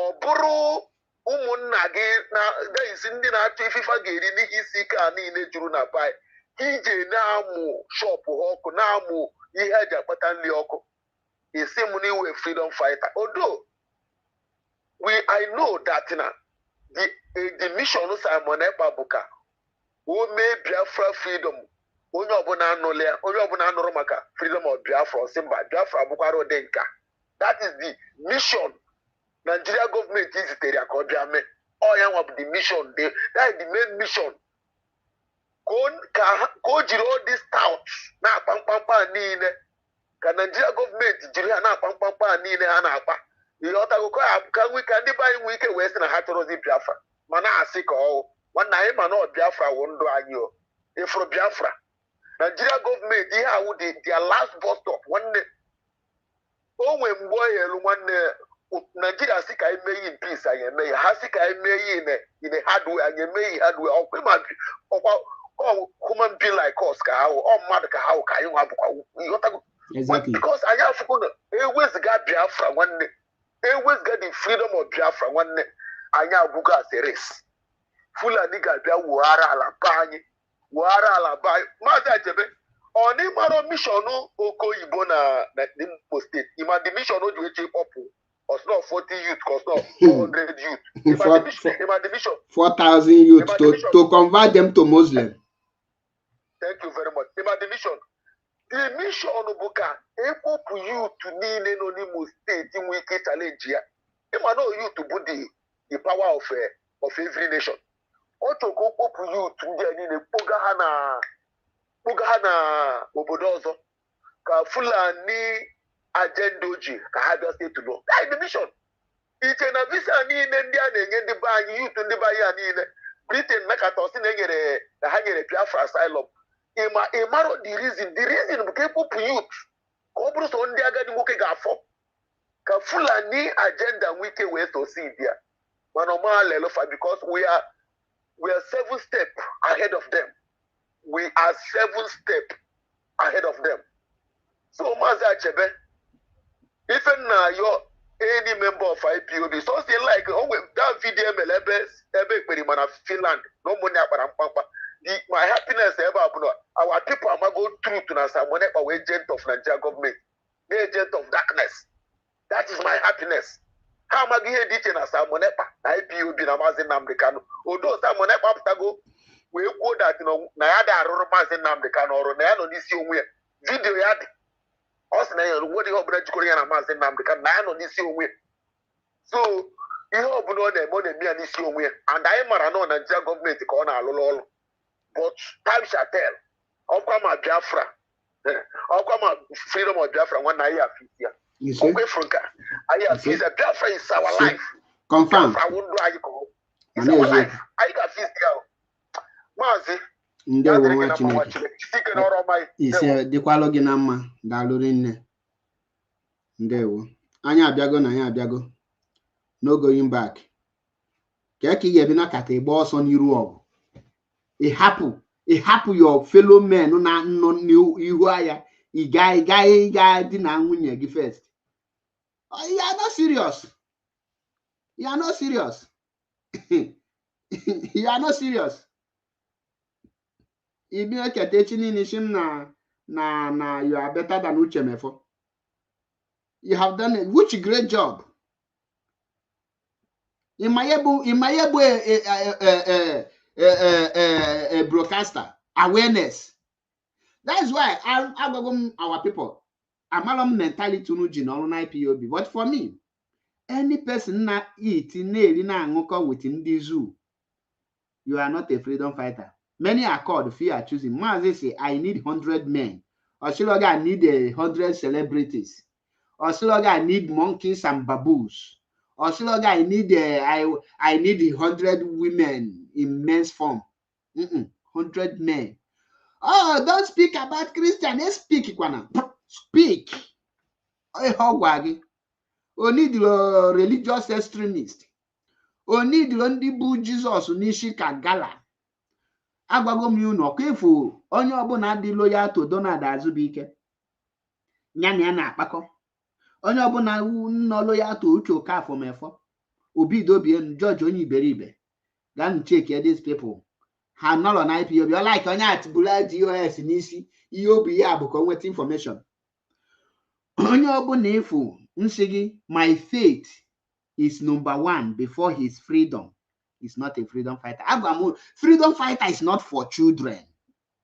Obulogonogo bunangwa me togo. Obulo akwopo ipotindia meye freedom. Freedom is for men.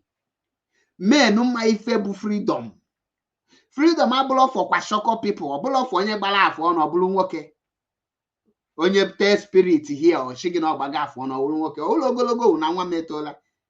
When the going gets tough, the tough get going. Amam na ndị dịka Chibuzo Egwu Atụ ga-adapụ because they were never rooted in what we are doing. Just that no G connection ụmụnne na ndị ọma wee na-apampia na-asị gị na ọ na-eme great job. Anyị ma ife alụga.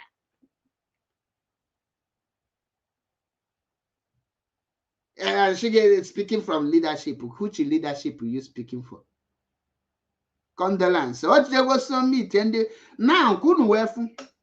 Always an age maka one bansha where to put out the whole genuine people. As a Jimado, or make the call, Sakamazachebe. Then some of people join him and make the call and not some Azachebe. Nanya funa these people. Be hani the Kasakia a genuine man. Kaha when we can yapon at this period. She hamba. Nsimba bon MAP. Fire on. Oblo hama bobatagi. Tata we are there. MAP no kwa negwu. Akam no kwa no egwu. Kulu no oku. Ha agbago ọsọ. Ha na-emezi enjoy with nwunye ha na enyi ha nwanyị. Ha na-alachazi aka with ndị politicians. Ofu onye ejewego ka oje wolu special advisor to Ifeanyi Uba. I resign for job or contract work enye gabi. Maazi Nnamdi Kanu apụtabe. On this note, aga m arapụ unu here. Mbochi nta ka anyị chụọ n'Oworenchi. Biafrans and lovers of freedom. Our leadership, anya unu sa, malone the kind of information unu get released for some kind people. We have to move ahead. I will never forgive any person abandon Maazi Nnamdi Kanu at this junction. I will never forgive the person. Once you abandon Maazi Nnamdi Kanu at this junction, I will never forgive you. That is the worst thing you can do. So, know it, regardless of who you are. Ahead. Let me use this last caller to round up, so that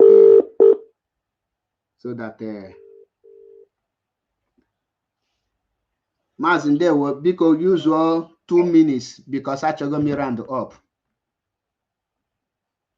Yes, and there will be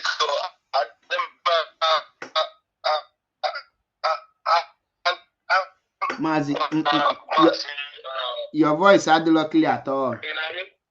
Your voice had not clear at all.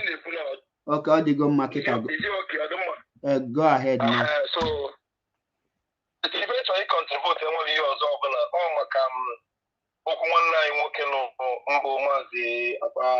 Chibuzo Egwu Atụ South Africa. Afia Chibuzo Egwu Atụ Emmanuel. Boya tension obula maka ka nju e bia here. Okay, so even na chipu that na ile na anya the lineup of his ndo yano.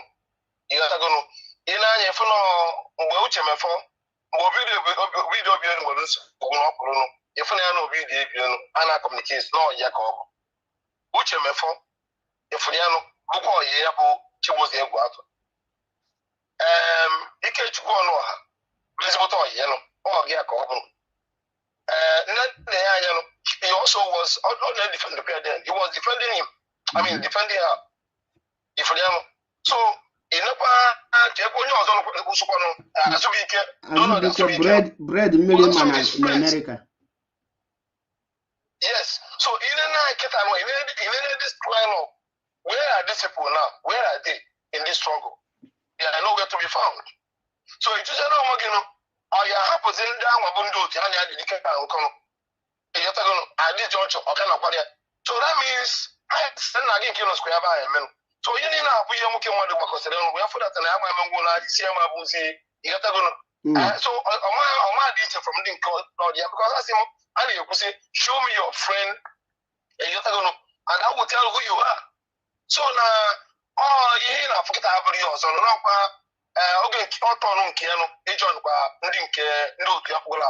If we I have pathology to a catalo. You got to go, but I get deep and I can want to go to the whole situation. If Friano now we're not go send press release code or resignation letter, one code, but the problem is I can anything we are still watching. You are still observing the whole thing with keen interest. If Friano. So now I have my own contribution and one more to say. You got to go to the this line of game. Dalorina, ndewo. Ndị be anyị ga-awụsa na ahịa maka na ife agba n'aka ejighị ugegbe eneni. Ife agba n'aka ejiri ugegbe eneni. Anyị abịago na ya abịago. No going back. We can never go back. No retreat, no surrender. Head ahead. Ọchanja malụ na onwe ofu onye abịaghị ahịa. IPOB nọ ọnọdụ ka osimiri. Ada ịpụta ikulu nwere ọ dịrị ya ka ikupụrụ anything. So Nepo na IPOB who will not feel it. I am about the one band shape. Who are you? I forget we be the IPOB. I follow you we be the IPOB. Yeah, never knock at a drum mado. Somebody be very close to Ostraman. Ostraman and now we call Ostraman unkwa fight for freedom for Ostraman children. Olube kwa a year, Olube the 7 months Ostraman only you disappoint him. Man, you disappoint your own promise. The people who go lishi because of them, you will fight for Biafra. How you disappoint them. The spirit of Ostraman will never allow that Chibuzegwa to enjoy any money you have stolen from IPOB. He will never have peace. The spirit of Ostraman page should rise and torment him and his household for betraying the promise. The same thing to other Biafrans, Okwego, Lunkwa, let their spirit rise and chase the vagabond, Burumiri. He said, in alone at this Biafra struggle, any comrade in one equally fight for the freedom of those of this Biafra. Never you betray or think that you can go out because now the person I know her. The spirit of the person got power. If you know you have opened this your mouth to say that this guy that have died because of you, because you have laid down your life, I will fight for Biafra restoration. Never you think to betray and never you think to run away, because running away is betraying your promise. And those spirits of the people that have died will come for you. That is why I am telling you that is watching me now. If you have ever opened your mouth and said, because of our people that died in the sake of Biafra restoration, that you must fight, you better fight till Biafra is restored, or you fight till you join the ancestors. You can never afford to betray, because if you betray, the spirit of those you speak will rise and torment you and your generation. You see, Omuabu MAP eziokwu bụ ndụ one in Biafra land. Asị m ya ma alụghị m ebe ọbụla ị nọ. Anyị ga na-azọwa ụzọ. Anyị abịago na ya abịago. O nwere onye anyị ga-agbalụ ọsọ. Kama m ga-agbalụ gị ọsọ, ịgbalụ m ọsọ. Kama mụnwa ga-agbalụ gị ọsọ, ịgbalụ m ọsọ. Kama nkịta mmadụ ga-atagbu nkịta m, ọkwụọ m ụgwọ. Nkịta m tagbuo nke onye ahụ ka m kwụọ ụgwọ ya. Ọ n'ọdị. Chineke gozielu m Maazị Nnamdi Kanu. Gozielu m ndị niile dị genuine na this struggle. Gozie onye ọbụla na contribute in one way or the other. Gba anyị n'ume ka anyị ghara ime anyị nyocha ọgụ ka dike. Anyị end ya kokọyogeri ka ofeke. Nye anyị ume anyị ga-eji wee restore Biafra n'ụwa. Ona ka mkpere, ona ka ọ ga-adị n'Eke, ona ka ọ ga-adị n'Orie, ona ka ọ ga-adị n'Afọ, ona ka ọ ga-adị na Nkwọ. Ise ndewonu ndị ọma na-ege ntị, ekenekwa m unu ka emesịanụ. Ọ bụrụ na isonyebeghị m na Twitter Maazị Achebe Paul, gaa sonye m na Twitter. Ọ bụrụ na isonyebeghị m na TikTok Maazị Map, gaa follow m there ka anyị ruo 1000 na TikTok ka m nwee ike na-apịanye ebe niile. Ọkụghọtara? Ndewonu. No retreat, no surrender, head ahead.